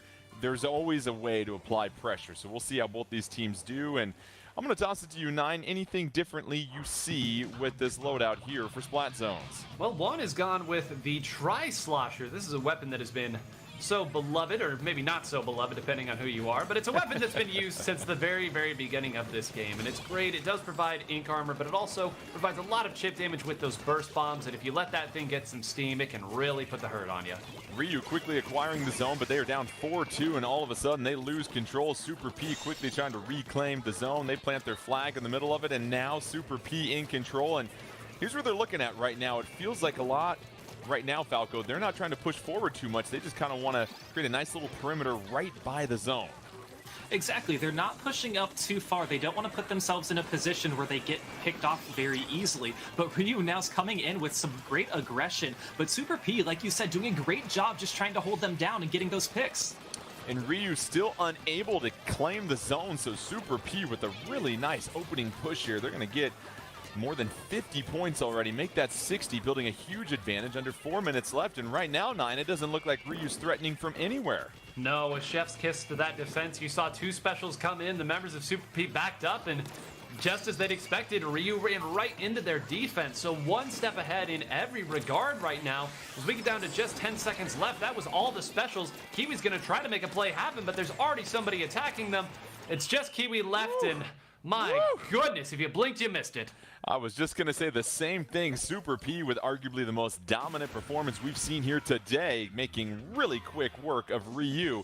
And just like that, Super P, after dropping the first game, they're up 2-1 in this semifinal and just one game away from taking on DNA. And what we saw there, Falco, I think was just a masterclass in how you play Splat Zones in Sturgeon Shipyard. You don't want to advance yourself too far forward, because if you do, now teams can get behind you with all the different ways they can access the zone. Certainly. Like you said, they did great, and Ryu only had 2 splats and assists on their entire team. Wow. If Super P were to extend forward a little more, they probably could have gotten a few more, so it's great that they knew exactly what they needed to do to get that knockout. So the pressure now is on Ryu here, 9, and we have to go with Rainmaker, and you have a feeling it's probably going to be Sturgeon Shipyard. We'll confirm that here in a second, but it feels like Super P has really figured something out here over the last 2 games, as far as just they step on the gas and they do not let go at all, and it just feels like it's too much for Ryu to handle for the majority of these games. And that last game, whenever you see a Splat Zones game be that dominant at this level, it almost always is because, like we said, you're one step ahead. You know that if they use their ink armor and their tentamissiles, they're going to attack. It's not going to be delayed. You know they're going to pick one way and go. And there were a couple times where it looked like the members of Ryu attacked 2 or 3 members of Super P at one time. Whenever that happens, there's a miscommunication, because you'd almost never want to do that willingly. We will be playing Rainmaker on Muscle Forge Fitness. So a little change of scenery here as we get set. And yes, 9, I know you're pumped here after another climbing session. And looking at Muscle Forge Fitness here, Falco, this is obviously not the largest map, and you've got a lot of different alleyways that you can go, and of course the big mound in the middle. What do you make of Rainmaker on this map? Yeah, a lot of teams tend to take it up this right side and work together as a team, but there are opportunities where you can push the Rainmaker on the rail on the left side if you want to try and get a very sneaky push. And of course, there's going to be a lot of action happening here, 9. For the most part, it still feels like that team that can get that first initial push with the Rainmaker and have the option of playing offense or defense, that's going to go a long way here on Muscle Forge Fitness. Yeah, the pushes tend to go a long way here, and oftentimes you'll see games end with both teams in the 30s or the 20s or even the teens, and really it does come down, oftentimes I see on this map, to unforced errors. Somebody leading their Tenta missiles into a teammate, which you're well acquainted with, Jordan, Yes. or somebody going into a bomb that isn't My bad. necessary. And that's, again, one of the reasons why these compressed maps, especially that alleyway that Falco alluded to, make this so scary. You know missiles are coming. You know people are going to be throwing their suction bombs around. So minimizing those mistakes oftentimes means you'll at least have a decent hold on the push before it can get too devastating. Super P just one game away from moving on to grand finals. Can Ryu force a game 5? We'll find out. We're going to go for a quick little workout here at Muscle Forge Fitness and some Rainmakers. Both teams make their way to the middle, and right now it feels like the sprint is going to be in favor of Ryu. Nick trying to go ahead, apply some pressure, and it's Ryu that bursts it open first. And however, they take the 3-2 advantage, Falco. Here's the chance for Ryu. Yeah, Ricky grabbing the Rainmaker and having that 3-player advantage is going to be great, and it looks like they will be taking it up this right side. Miku is going to be trying to go towards mid, making sure that no players are going to drop down. Ryu in a very good position. They have approached the 42, still getting 2 players, and Ricky pushing up. Is this going to be a very quick KO? No, they are going to go down with 13 remaining. Yeah, Ryu stopped in the key before they could get to the hoop here, and here is Leo trying to push forward, and now it is 4-2 on the map for Super P, and Leo just hanging out right now at the moment. Here comes some Tenta missiles for support, and it was some nice defense here, 9, but Super P, they have got a very high hill to climb here. You basically have to get a knockout to win this game. Yep, and I mean, this is Muscle Forge Fitness Rainmaker. It's why people tend to enjoy it here, amongst the people who enjoy Rainmaker, because again, all you need is one advantage in terms of how the push starts, and you can really start to snowball this and stagger the opponent's spawn. You get great access to it, and most of the other time, you're going to see a lot of this. People throwing bombs at mid, trying not to go down to one of those unforced errors, and they've done a great job of exchanging so far. Nick caught in a tough place there between a Booyah bomb and some Tenta missiles, but able to pick up the pick against Super P. But here comes Leo at this point, moving the Rainmaker, and Super P trying to get their first points of the game, and looks like they're going to go up this right-hand side as well too, Falco. They are, but there's somebody trying to get them from behind, but no, they are able to take out the end zap. And once again, 3 players down. Is this going to be a repeat of what we just saw? No, they're going to get closer to the podium. Are they going to get the knockout? No, getting all the way to 5. Stuffed at the rim while trying to dunk a volleyball right there, 9. They almost had it, but it's Super P that now holds the keys to this game here. 5-13 as far as the score. Both teams really making quick work on these pushes, but it's going to be very tough for Ryu to come back in this one because you saw such a quick response by Super P, 9. Yeah, and unbelievable there. The camera had panned away there. I feel like Synapse may have gotten a 1v2 up there at the top. It looked like the push was going to stop before it could really even get going. But Synapse, one of the finest players of that Kensa 52 gal in the game, able to push forward for the team, and now gonna have to get some creativity from Ryu if they want to get this push going. Ricky unable to get the pick, but applying some pressure. There you go. Takes care of business against Synapse, and Ricky moving around to the left-hand side of the middle of the stage and feeling a little bit of pressure, backing up. 3-3 on the map. Just over 2 minutes left here. Lead for Super P. And let's see if Ryu can organize here right now, Falco, and get something going, but it just seems like once again, Super P, they've got to find something to make sure that they can play a little defense here. You can't give up the lead at this moment. That's right, and Super P is doing a great job just controlling this mid area and keeping this Rainmaker exactly where it is. Ryu is having a very hard time trying to break in. They're going to need to build their specials, use them, push in, try and pick up this Rainmaker, but at the same time, Super P knows that's what they're going to be doing, and they have 2 specials of their own. And you see the pick on the left-hand side, Juan going down, so now that's going to be a 4-3 advantage for Ryu. Here is Nick getting a little bit of help from that Ink Storm, able to retreat before they get splatted. Suction bomb coming down. Nick trying to go around the barrier here at the moment for a little cover. Oh, gets picked off by the blaster and the 52 gal. Nice little 1-2 combo. So we'll see here. 9. If you're Super P at this point, you have to continue to think offense. You can't relax and just strictly focus on getting stops. As oh my goodness, Synapse going on an absolute tear. I mean, this is exactly what we said earlier. One of the finest players with this weapon. How's about another one to keep the streak going? But it just seems like right now the members of Ryu are a little bit disconnected. When Nick was making that attack, there was nobody else to assist with that. Jumped into 2 players, and now finally when the scramble situation starts, Synapse knows where everybody is. So Synapse just putting in absolute work and dominating at about the 1 minute mark is going to force Ryu to really have to do something special here. 30 seconds left. Super P with the Rainmaker, and now it's going to be very difficult for Ryu. They've got 3-3 on the map, 2 specials ready to go here, but that Rainmaker in that spot, it's going to be tough just to burst it here at this moment. Very difficult situation for Ryu, isn't it, Falco? It certainly is, and like you said, just about 10 seconds left when you know you're trying to face a player who already has 14 splats in assists, but this is going to be Ryu's last opportunity to take down the Rainmaker. It looks like they're going to be opting to take it on this right side as we now start overtime. Some specials are now being used, and Ryu members are all split up. Some have even pushed farther up towards the right, but there is a path that's created for them. They're going to have to wait for this Ryu bomb to go through. Miku is now there to help support, and now members of Super P are trying to respawn and get back here. Ricky trying to be the hero. Ryu trying to keep their tournament hopes alive. Ricky has to push forward. They're trying to make some room. Here is Nick and Kiwi providing some support. We're in overtime. No room for mistakes. Ricky trying to push forward. That blaster trying to keep them at bay. Still hanging on. Oh no, Ricky is starting to get caught in the corner. Super jumping coming in. Here comes Miku. Here is the splash wall coming up. Ricky just hanging on here. An unbelievable view of a team scrambling for their lives, but no. Looks like Ricky's going to face a 2-on-1, and that will do it. And 9 finally cornered in the maze. You got to applaud the effort by Ryu, but Super P able to do just enough down the stretch on defense. What an exhilarating finish to that game. And it is so rare that over the course of one push, you will see 3 members all get splatted, super jump back in, and then all get splatted again. Typically, the game ends before that can happen, but that just shows you all you need to know about the patience of Super P and the composure of Super P. To understand, it's okay if we go 1 down as long as it's a trade. We have the numbers advantage. That Rainmaker cannot get through. They have to knock it out in order to win.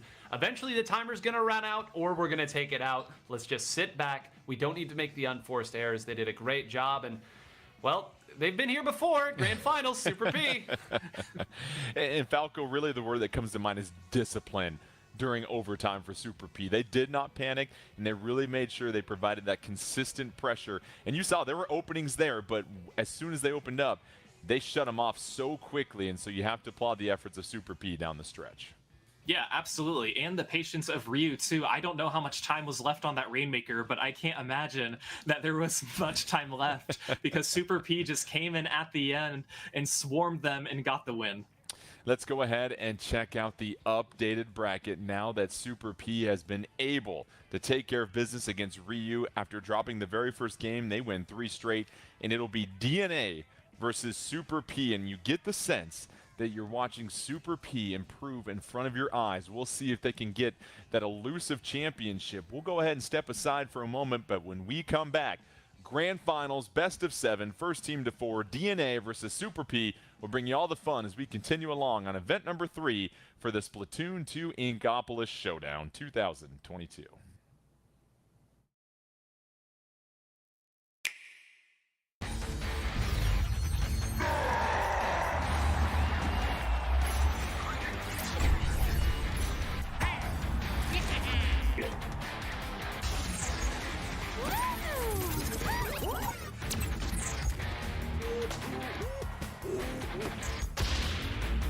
Oh, baby!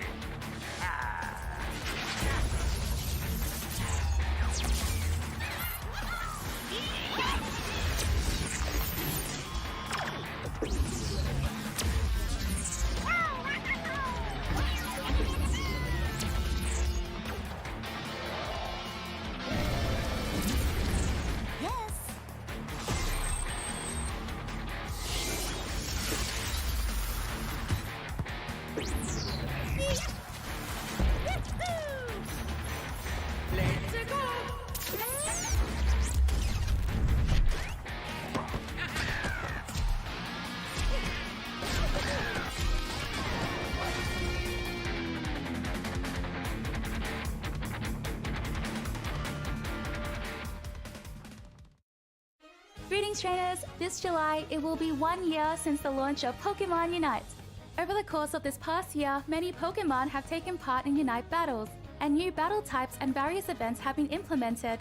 Now, to commemorate the 1 year anniversary, let's introduce new Pokemon that'll be taking part in Unite battles, as well as a new type of battle.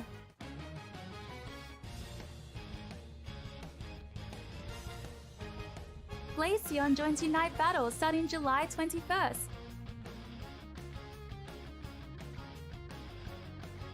You can get Glaceon's Unite license from the Icy Glaceon Challenge event. In August, Buzzwole and Tyranitar will arrive. Finally, in September, 3 more Pokemon will be joining the roster.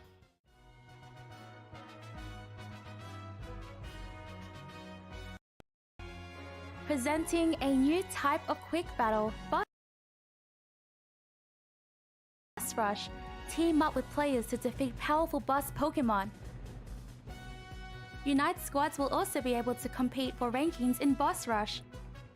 Try to make it to the top of the rankings. A new system is being added, Pokemon Boost Emblems. Emblems come in 3 different grades, Gold, Silver, and Bronze. You can collect lots of emblems as energy rewards. Battle Pass Season 9 begins. You can get band-style Pikachu Holoware. Finally, there will also be an anniversary cake challenge. You can collect frostings to earn rewards. Pokemon Unite will keep getting more and more exciting as it approaches its 1 year anniversary. Events are also planned for September, so please look forward to them. During the first anniversary celebration campaign, you can get Unite licenses and Holoware for Pikachu, Blastoise, Lucario, Snorlax, and Sylveon. Also, this is a good time to play with friends. We have lots of great events that are even more fun if you play together. And many more campaigns and events are on the way. Please visit the official Pokemon Unite website for more information about the events and campaigns planned for the 1 year anniversary.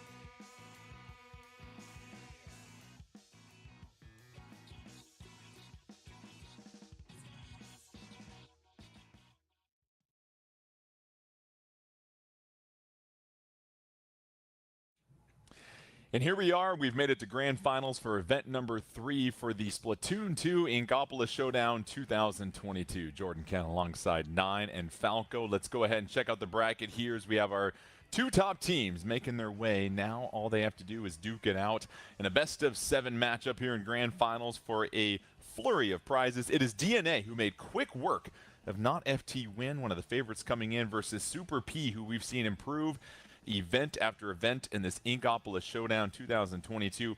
Let's go ahead and check out the rules for grand finals. As we mentioned, best of 7. Team with the lower seed will choose the mode for the first game. The other team will choose the stage. Those are your game modes as well too, but then take a look at the stages, a different set of stages to go through. So I'm sorry, 9, no Sturgeon Shipyard to choose from, but I want to go to Super P here, 9, because it really feels like they've turned a corner here and have found the solution to close out a lot of these games that might have been elusive to them in the last couple of events. Yeah, this is a spot that they've been in, finishing second place in 2 of these North American Opens over the course of just the last year. So they've been here before. So to your point, they've turned one corner, and here's the roadblock. Can they get over this with the way that DNA was playing earlier? I'm not so sure. Yeah, it's going to be tough because Falco, what really stood out about DNA was how well they played defense. There was never an opportunity that Not FT win was able to come back, take the lead, and control. It always felt like that DNA was able to just hold their ground at all of those critical moments. Yeah, certainly. And I mean, when you get that 3-0 win over a team as competitive as not FT Win, that just makes it that much better for you. In Super P, they know they're taking on a team that took down not FT Win. So that's got to be another thing to think about. So as we get set for the game mode and map here, for Super P, it's really been 9, almost this ultra aggressive type of play here where they continue to play very effectively on offense and they really don't slow down. That's when it seems like Super P is at their best. Yeah, it's when Super P is at their best, and that's one of the reasons why this is such an intriguing matchup, because everything that we've said about DNA is, hey, a little opening goes a long way. Once they get their momentum going, they're so difficult to stop. Not only did they play great defense last time, but every push they had made was also either a knockout or very, very close to it. So I'm actually really intrigued to see what Super P's answer for that is going to be. Yeah, it's the classic unstoppable force versus an immovable object. And so we're going to have Clam Blitz on the Reef, one of the classic stages here, Falco. What do you expect to see between these two teams on this map and mode? Yeah, I mean, it's going to be different than what we had seen in the previous semis. No Sturgeon Shipyard, like you said before.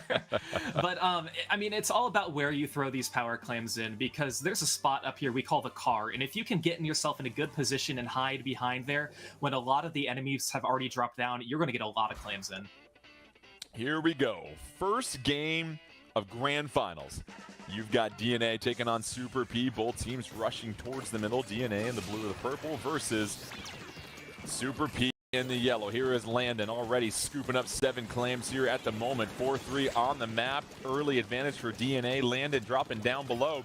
This is an interesting situation, Nine. You try to make sure you have that numbers advantage before you pick up that power clam, but oh my goodness, an early wipe for Super P. Whenever you get flanked from two sides at the same time, something has gone horribly wrong. There's something wrong with the G diffuser, and this is where Super P has an opportunity to make a big push here. Synapse is already pushing at the car and has some help from Thunder as well. Down goes Luke. Look at this. Juan is going to be able to almost unopposed fire some more clams in. Now Leo's come up as well. They have the splash wall, and they continue rotating so well, and they still have a couple members up. Thunder might score more. It's been that rotation for Super P that has guided them to Grand Finals, and how about the initial push, building a 65-point lead. Still a little bit of time left on that timer, but that is all you're looking for. Nice push here. Now it's up to DNA to see if they can respond, and it's a rare situation for them here, Falco, where they've got to really make sure they're on the offensive. Usually they're used to playing with the lead here. Certainly, and knowing that your opponents did all of that within a matter of 1 minute, that was the quickest we had seen a basket open so far today. But Super P trying to make something of their own once again, as they have the map control. And are they going to get another claim in? Yes, they are. Super P, we mentioned it, the hyper-aggressive offensive style they've been showcasing has bode them well, and it is a clear wipe. Go ahead, grab the mop and just clean things up here. They are just one clam away. They are seeking for it. Here comes the super jump, and just like that, a knockout 9, a shutout, where DNA doesn't even get a chance to score a point. Talk about making a statement to start Grand Finals. The way that game opened again was so bizarre. Usually on the Reef, you'll have someone who attacks from the left side and someone who attacks from the bridge. Very rarely do you have somebody attack from the far left side and the far right side while there is somehow still pressure on the bridge. At some point, you start to run out of inklings to execute these plans with. However, they found a way to do it so far, and it really did seem like every time there was a scrap, there was a skirmish or anything like that, none of the members of Super P went down. They survived, and again, to call out one name in particular, Synapse absolutely controlled the pace of that game from start to finish. Yeah, Falco, I wanted to ask you, as you really looked at some of the one-on-one action and what happened on the field of play while this basket was getting filled, what stood out to you about what Super P was able to accomplish? I mean, it's just the battle of getting the picks and getting the clams in at the same time. Not one or the other. They were able to take care of both of those at the same time. And I think what really stands out too, Nine, is you're already filling the basket with clams. DNA knows where you're going to be at, but in order to not just get there, but then to have the time to fill the basket with clams, it really felt like DNA was shocked at how quickly Super P was able to organize and communicate for that initial push. And one of the reasons why it's so difficult to do it on Reef as well, you know, Falco completely called this right before the game even started. If you get control of your opponent's car, which is, you know, aptly the car right by your opponent's basket, you have to address that threat. Otherwise, you're not going to be able to come out to defend. And when you have a player like Synapse and Thunder who just rotate around there and always keep a presence there, if you don't address that, you're not going to be able to defend successfully. Not only were they not able to address it, they weren't even able to come close. So Super P, a team that got second last time in event number 2 of this Inkopolis Showdown, taking game 1 here against DNA. We'll see which game mode DNA will want to switch to. They choose tower control, and we will head to Starfish main stage. And this is a fun one. This is always one of my favorite ones here, Falco. What do you see here? Because it feels like one of the checkpoints in particular can be very difficult to clear. Yeah, certainly. And, you know, like we've said, for any mode, it's all about your positioning. But it's going to be really crucial to see where these teams can go, where they can put themselves. And you're right, it is all about the checkpoints and how well you can defend and progress through them. And it feels like, Nine, especially on Starfish main stage, if you're on defense, you're going to have the verticality over your opponent because based upon your spawn, how, if you are advancing the tower, how do you best prepare for that onslaught when you're trying to move it forward here? Absolutely. It's a great question, and that's one of the things that I think people have sort of come around to with the advent of missiles, is you understand the opponent is almost certainly going to have at least one weapon that can fire Tenta-missiles, but if all they can do is fire Tenta-missiles, you can hop off the tower, hop back on, and be okay. So there will come a point in every push where the opponent is going to have to get a little bit more honest and a little more heavy-handed. So as long as you can adroitly move past those specials and identify when the opponent is going to dive onto the tower, you can usually extend it for a little while longer. And it feels like, Falco, for Super P, they have to get off to a good start because it felt like DNA played a completely different type of game when they're having to play from behind. So it really feels like you got to get that tower and then also make sure you secure some of those one-on-ones moving forward because that's what's worked for Super P so far in this event number 3. Yeah, I mean, we saw it in game 1 on Claim Blitz on the Reef, exactly. I mean, if they can do exactly what they did during that game, get 2 flanks going at the same time, they can take care of the tower, get all the splats, and get the player advantage and progress through those checkpoints. All right, we are getting set for tower control. Starfish main stage. We'll see if Super P can build a 2-0 advantage in grand finals, or will DNA evolve their playstyle and try and figure out a solution to the offensive juggernaut that is Super P. Both teams rushing towards the middle of the map, and it feels like at this point here, Nine, are you more concerned about the tower, or are you putting yourself in a strategic position to pick off a few of the opponents? Well, I think certainly here at the start, you just want to not get flanked like you saw at the beginning of that last game. Already their Kensa 52 player has gone down, and Landon, one of the other players here that can really take control of the map with this Splattershot Jr. has already had to back up, and now look at this. They are able to thankfully take out the attacker early, so that's going to take the bite out of this push here, and it does look like they've been able to take 2 members down, but I would be very, very happy just to escape with this one without too many points from the opponent. Landon able to get the splat right there with Splat Bomb, and then all of a sudden it's Thunder getting a little bit of help, and just like that, Super P right back on the tower, getting to that first checkpoint. You see Thunder dropping down. Here come those Tenta-missiles. That'll make it a little bit harder for DNA to get in their defensive positions, and one more splat for good measure. 2-1 on the map. Nice little response here, Falco, from Super P when they almost lost the tower. It certainly is, and they're doing a great job making sure that they have the player advantage and painting in front of the tower. That is very important. And now they're going to be charging up these specials, and just as quickly they get to the second checkpoint too. But DNA trying to apply some more pressure, but Super P still using their own specials and quickly get through that second checkpoint. You see Landon trying to get a little bit closer, but obviously doesn't have the range from back there to threaten the tower. And now it is checkpoint number 3 for Super P. Not even slowed down. You see Leo up top finally gets splattered, but there they do it. They clear the checkpoint, and how about the haymaker and knockout by Super P? They do it again, Nine. Artful. Every part of that push was so well executed. You saw they threw the Booyah Bomb to make sure that the long-range weapons from DNA couldn't get set up. At that point, once they rotate back and get around the missiles that DNA had fired, they have their own missiles. They use those missiles to then push an attacker up onto the grates. And then finally, once it all comes down, they've got their Tri-Slosher sitting below doing exactly what that Tri-Slosher is going to do, which is hit anyone who is above them. And you just can't draw it up any better than that from an attacking side. I mean, mean, I'm certain there were some mistakes that DNA made, but you cannot attack any better than that. And what stood out to me, Falco, was the fact that Super P was able to push Leo back to where that splatter shot wasn't effective at any point, because you saw how far away Leo was, couldn't threaten the tower. That's basically losing a member of your team, because Super P was just able to continue to push and push and push, and the offense paying off once again for Super P. Exactly, and one of Super P's most aggressive player there is Juan on the Tri-Slosher, getting the most splats and assists. They pushed up the furthest, and that's really what got the tower past the first 2 checkpoints, and obviously helped along with the 3rd checkpoint too, and get the KO. All right, brings up game 3. We'll figure out what game mode that we're going to see from DNA here. Super P will change the map, and what you saw, Nine, is they didn't repeat things on the Reef. They had no problem switching over to Starfish main stage, and so if you're DNA, you really got to think about some stuff here, because you've kind of been dominated 2 games in a row, which is surprising considering what we saw them do to not FT win. Yeah, I'll be really interested in seeing what Helix in particular plays, because Helix is their charger player. That time went back over to the Bamboozler, but previously we saw a devastating splatter scope be played, and I know part of that was because we were on very strong Stingray maps, but we also saw an E-leader when it came to Splat Zone, so be very interested. I think that that's a player who really needs to come up big if they're going to right the ship. All right, we have got Splat Zones on the Reef coming up here, so just a little old school Splatoon 2 coming right here in this game 3, and for here, obviously the bridge, Falco, is where it all comes down to. Control of the bridge, whether you're below or above. How do you make sure you secure this zone and also force the opponent out? I mean, you get players like Juan who are able to take the bridge and just drop paint down on the zone and keep an eye out for it. So again, if Super P did exactly like they did in Game 1 on Claim Blitz, they're not going to have a hard time.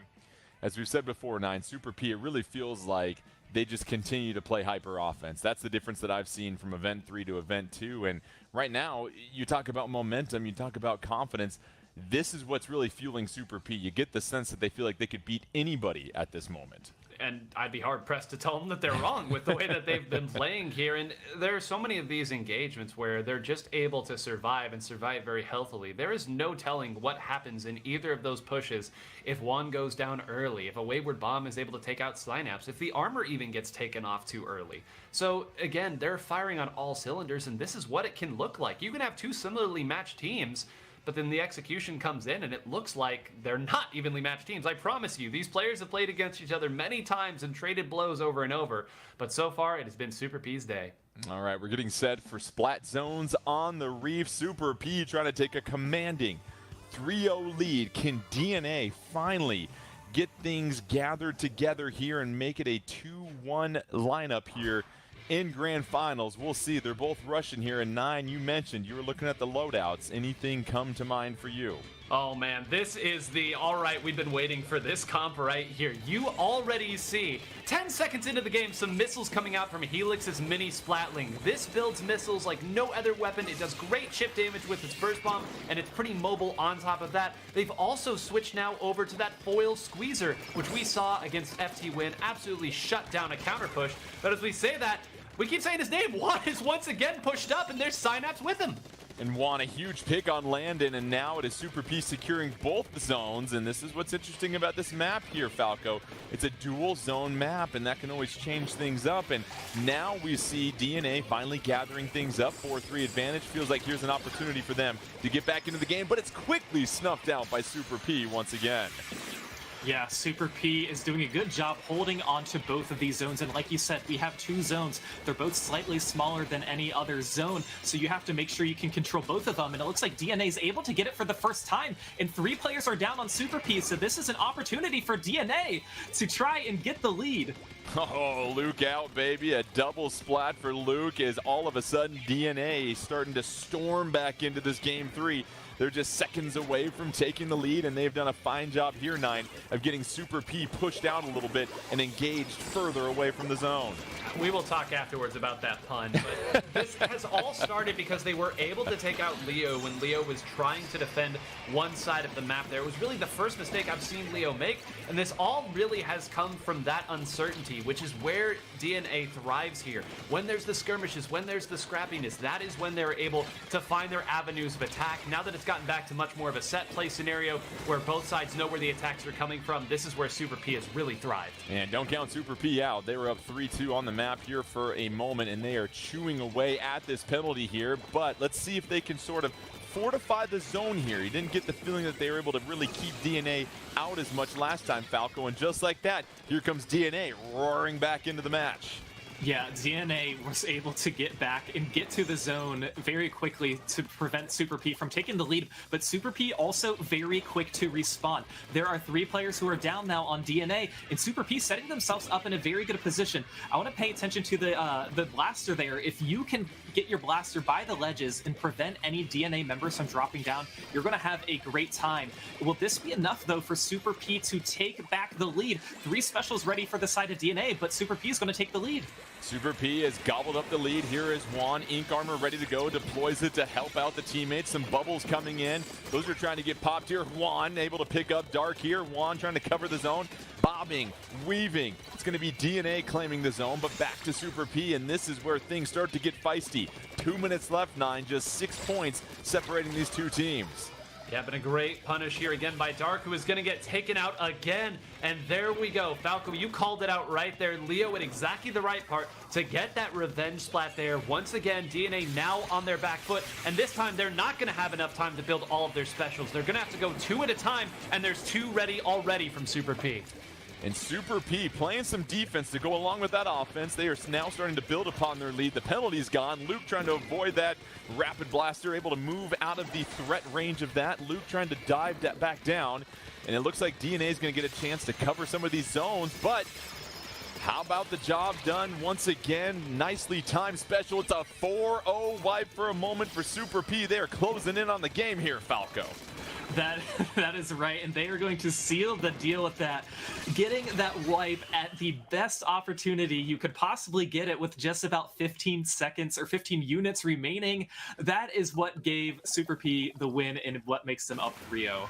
Super P can start to smell a championship. 3-0 over DNA, and we saw the defense to go along with the offense. And we said it, 9, just some of those moments for Super P when the match is hanging in the balance, they're able to get those critical picks that help propel them to the win. This is not what we were seeing the last couple of times. You love to see a team grow and evolve right in front of your eyes. Absolutely. This has been an incredible display of play. And one player that I want to call out in that last game you saw there was actually the Kensa splatter shot from Super P, who Thunder had previously in that last game moved forward attack. We said one of the big players on the offensive side. That time, only 4 splats and assists, but 8 Tenta missiles. That's versatility, it's unselfishness, and it's understanding what your weapon can do in that moment. So obviously DNA up against the ropes. We saw a little bit more from them in splat zones, but you go back to again with Super P, it's this offense. They are just unrelenting and having the specials ready. It really feels like Falco, they have figured out how to really seize control of a game and just constantly apply that pressure. Yeah, that's certainly right. And I mean, the good news for them, if they can do it one more time, they will be victorious. And DNA, they have a lot that they need to try and overcome. But if you're DNA, you need to take this one game at a time. And 9, how about the job we're seeing from Leo with that Rapid Pro Deco, just able to apply consistent pressure and really just getting a lot of picks and assists and just really pestering DNA. It feels like at any moment where DNA is trying to get in and get out, there's a splatter, there's a hit with that Rapid Pro Deco. Yeah, a weapon after my own heart, one of my very favorite in the entire game. A point-and-click adventure, as some might call it, because it's not always the most exciting weapon to watch. You're generally not the first person to go and take a fight. You're really calling out where the opponents are and only firing if one of your teammates is there, but that's what it can look like when it works. You set down your wall, you provide an occasional ink armor, and more than anything, you're an omnipresent help to your teammates, especially on a map like the Reef. And it goes to show you just the different ways you can support in one of those backliner roles. There's so many different things that you can do, but just always being present and on the map, Falco, and just being able to be a constant issue for the opposing team, that's huge, and that can dictate the entire flow of a game here. Oh, certainly. If an enemy player sees your backline player and they're in a 1v1, you can have your support player come on in and help them get that pick to get the player advantage. So again, that's why communication, we'll say it over and over again, communication is so important, and to have just to have great teammates overall. So we've gone through 3 game modes. We'll have Rainmaker coming up here soon, but you wonder what map Super P is going to choose here. They've been successful in both iterations of the Reef, and then also, of course, Starfish main stage. And really, Nine, when you're this close, this has got to be a very exciting moment here for Super P as we get set for Rainmaker on Humpback Pump Track. They are just 1 game away from winning a championship here. That's something that has eluded them over the last 2 times they've made it to Grand Finals. Yeah, this has to be so good. I can almost imagine they're shaking. You're almost shaking more when you're 1 game away from winning than you are losing. It seems like you've done everything right so far, and them going to Humpback Pump Track is not a surprise at all to me. There's, of course, that long stretch on the left side of your spawn where the teams will almost always push. With the way Leo's playing right now, why not? Yeah, Super P trying to get that final out to try and close this thing. We'll see if they can pick up game 4 here as we get set for Rainmaker on Humpback Pump Track. And this is one of those modes that can go very quickly here, Falco. If you're DNA, it feels like you've got to be very careful about not getting picked off in the middle, because we've seen Super P get off to some terrific starts in these grand finals. Oh, certainly. When your whole team goes down, it's going to make it very difficult. So DNA, they're going to have something up their sleeve to make sure that they don't allow Super P to get in one of those positions. And we'll see for Super P what they need to do to get to this good start here, right, Nine? Because it feels like they build up that first special so quickly, and that coupled with how fast they're able to advance forward is sometimes a little overwhelming for the opposition. And they've done such a great job of cleaning the plate off every time, and maybe more important here in Rainmaker than anything, they've done such a great job of, again, not going down in the 1v1s, not even a trade, just being able to pick it clean and make sure that no one's behind them, can't push forward with a bogey on your tail. So for DNA, it's a matter of making sure you don't get caught behind early in the game. And then finally, when they've seemed to have success with their pushes, Falco, it really feels like the bubbles have played a huge role, but they've got to figure out a little bit more in the offensive end. It really feels like that's where they've been lacking in these grand finals. Certainly, and you know, this map mode combo, there are certain specials that are maybe more viable than others, so we could very well see a Stingray to help support the aid and push the Rainmaker towards the objective, but we'll see. Game 4. Humpback Pump Track. We'll see if Super P can get the sweep and claim the championship, or does DNA still have some fight left in them? Both teams rushing to the middle here. We'll see if Super P can get off to one of those terrific starts. You see the shield bursted by DNA. We'll see what team grabs it first. 4-4 on the map. Here comes the Stingray out early here, 9 for DNA. Yeah, once again, DNA has very dramatically shifted their comp here. They've moved Dark back over to that Kensa sloshing machine, and they've also switched Helix back over to that custom Jet Squelcher to try to get a Stingray pressure here, but lo and behold, it's Synapse once again behind them already. There's not going to be a Stingray there, and thankfully the respawn comes in from Dark at just the right time. Going to try to find another pick here, and it does look like they're going to, again, be able to at least slow it down, but Dark getting shot out of the air by Synapse as well. Juan is still there. The jumps are coming in, and they haven't even found their footing on this defense. We talked about it, Falco. Super P, they wanted to get off to a good start. This is exactly the thing that DNA did not want to let happen. Super P sticking to it, trying to go for the dunk for the championship. Thunder trying to find a sliver to get up, and Thunder throwing down for the championship of the Splatoon 2 Inkopolis Showdown 2022. Super P finally able to climb that hill and get to the top, and they do it in emphatic fashion. How dominant, Falco, did they look in these grand finals?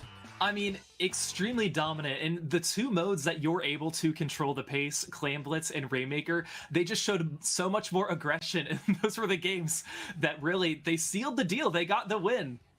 So just like that, Rainmaker, 9, you said it early. If you blinked, you missed it. Super P, a 4-0 sweep in grand finals. Let's go ahead and check out the bracket just for good measure. Document it, write it, screenshot it.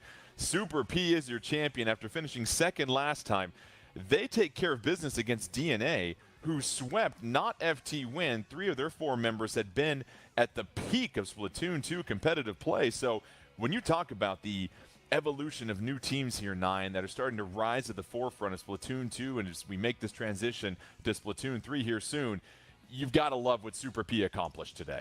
Yeah, and to have the level of execution they did, right? We can talk forever about this comp should do this. On this map, you want this weapon. But at a certain point, you have to do all the little things right. And it's so difficult to, again, truly quantify exactly how well Super P was playing today. Almost no mistakes at any point. Maybe once or twice they overextended, but the survivability, and even there at the end, some of the best evasion I've ever seen by a Rainmaker carrier.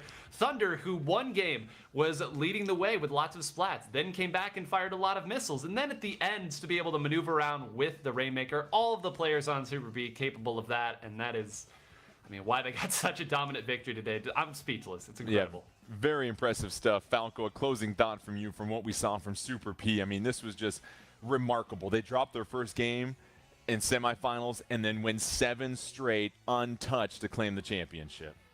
Yeah, anytime you win 7 games in a row, honestly, it doesn't even matter where it is in the bracket, is very impressive. But if you're able to do it in semis and in finals, you deserve the win. You deserve the victory. Well, congratulations to Super P. They are the champions for Event 3 of the Splatoon 2 Inkopolis Showdown 2022.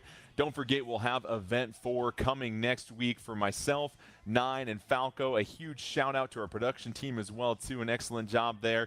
Don't forget to keep tuning in to Nintendo Versus for more Nintendo competitive action. From all of us here, enjoy the rest of your weekend, and congratulations once again to not only all the teams, but especially Super P on getting the championship today.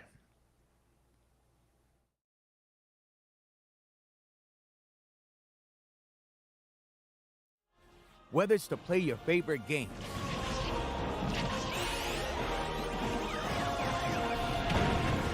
to play for school pride,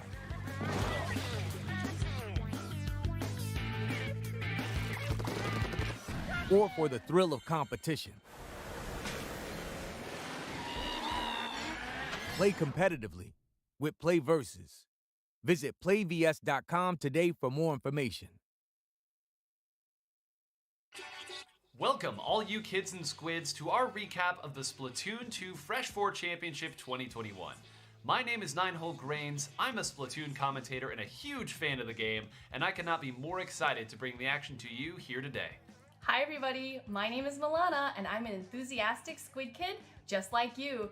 Today we're joined by 2 teams, Not FT Win and Starburst, 2 of the best teams in North America duking it out for a trophy featuring Judd and Lil Judd.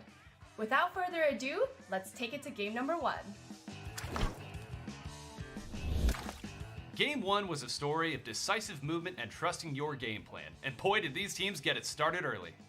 That's right, Nine. We can see here Kyo getting an early splatted by Bran and Ice, and both members of Starburst moving to that advantageous positioning and, you know, really just holding down that zone where they need to be. It's not easy to take back against this team, and take a look at how Not FT Win did it. Look at all those bombs flying from left to right, booyah bombs, suction bombs, splat bombs. Woo! Had to back all the way back and give up the zone there. Yeah, and we can catch that slow-mo replay in case you missed a little bit of that action. As we can see here, some of those suction bombs running in and trying to catch that zone from Not FT Win. And what is important here to notice is that 2 members of FT Win trying to combine their specials to hold that zone, and because, you know, there's power in numbers, Nine. There absolutely is power in numbers. I see what you did there, and this is actually a strategy that they used multiple times throughout this game. We actually have it from the perspective of Bagel this time, who is lined all the way back, tossing the suction bombs from as far away as possible, understanding that they need to stay on the map if they want to take the zone. At the corner of your eye, you'll also see that Kyo had jumped down with another bomb rush as well. It was just enough to take the zone back as they were on the verge of defeat. With just over 10 seconds left, they bought themselves some more time. And like we said, positioning, positioning, positioning. Biscuit here is taking kind of a dangerous position and unfortunately gets picked off by Ice, but Ice here using that pick to make space and take a more advantage spacing so that they can protect the zone. The 2 teams traded punches back and forth through the rest of it until this final decisive hold here from FT Win. Bagel once again gets it started out with that suction bomb rush, but take a look here. holding down this area by this fan to ensure that his teammates could move up. You're going to see here just in a moment, Kyo backs up here next to Bagel and uses another bomb rush in order to force the members of Starburst all the way back. Once they got this portion of the map, Milana, they never let it go. That's right, Nine. And you know, we see that timer ticking down, and this was the decisive play that gave them the victory. A fantastic game number one, and let me tell you, when we saw that game number one looked like this, we knew we're in for one heck of a set. And speaking of that set, let's go ahead and throw it right into the middle with game number 4. As we enter Game 4 of the Fresh 4 Championship, Not FT Win only has one more game to claim the victory. Starburst is going to have to make some big changes, so they opt to change their weapon composition to something a little longer ranged. What Starburst gained in a bit of range, they gave up in mobility. About halfway through the game, Not FT Win took advantage of a slight overextension and used that speed to swarm the members of Starburst as they went on to score big. From there, it was a hop, skip, and a jump to get a huge lead that they would hold until the game's waning seconds. And with 30 seconds left on the clock, Starburst is going to have to make some big moves to get some points on the board. Brandroid taking that left route over there and getting a pick off of Not FT Win is going to be huge. It's going to give them a little bit of area to move forward, and it's going to make Not FT Win retreat. They took advantage of that almost immediately. You can see Bran and Jared at the top of the screen attacking Not FT Win's flank. In the meantime, Ice and Brandroid wait patiently for that attack to land, and once Bran rotates back, Ice moves in with a huge score that starts the bonanza. The rest of the members swarm as quickly as they can, and an emphatic victory going the direction of Starburst. And with the end of Game 4, Starburst is finally on the board, and the momentum starts to shift in their favor. That will bring us to an exciting Game 7. Let's take a look here. We had finally arrived at Game 7, the championship point. The two rivals had treated us to another incredible set in their storied history. But it was finally time to determine a winner and for heroes to be made. Our first big play was made by Ice. Ice from Starburst surviving an unlikely 2v1 right here, and this gives Starburst the ability to push up a little bit. And Ice, taking that aggressive positioning, is able to charge their special, the Stingray. By using the Stingray, they are able to kind of produce a little bit of covering fire and take out hopefully a member or two of Not FT Win, helping that Rainmaker make its first push. Not to be outdone by his teammate, Bran went on an absolute tear this game, hitting an incredible double direct with this Inkjet and getting a second pick on Kyo from Not FT Win. This push looked like it might take the points the distance as the team moved closer and closer to getting that knockout. What Starburst wasn't anticipating was Biscuit waiting for them as they were making that push. Biscuit able to hold that defensive positioning and take a couple of members of Starburst down allows for an opening for Not FT Win to make a push. In their final desperate push, FT Win placed all their cards in the correct position. Kyo and Bagel moved up, taking out 3 members, with the last one being Brandroid. In an incredible, unlikely fight, Brandroid was able to take out all 3 members of Not FT Win, securing the victory for his team. But that was a lot of action in one go, so let's take another look at the action in slow-mo. As we can see here, 2D is holding a defensive positioning, trying to defend against Bran, getting a lot of support from their teammates, and in this one last final opportunity to make the push, unfortunately Brandroid is able to stop all 3 members of Not FT Win in one go, giving the victory to Starburst. At the end of this historic set, Starburst completed an incredible reverse sweep to earn their very first North American Championship. And 9, I for one cannot wait to see Not FT Win and Starburst duke it out on the battlefield once again. We've hoped you'd enjoyed this recap of the Splatoon 2 Fresh 4 Championship 2021. Until next time, stay fresh!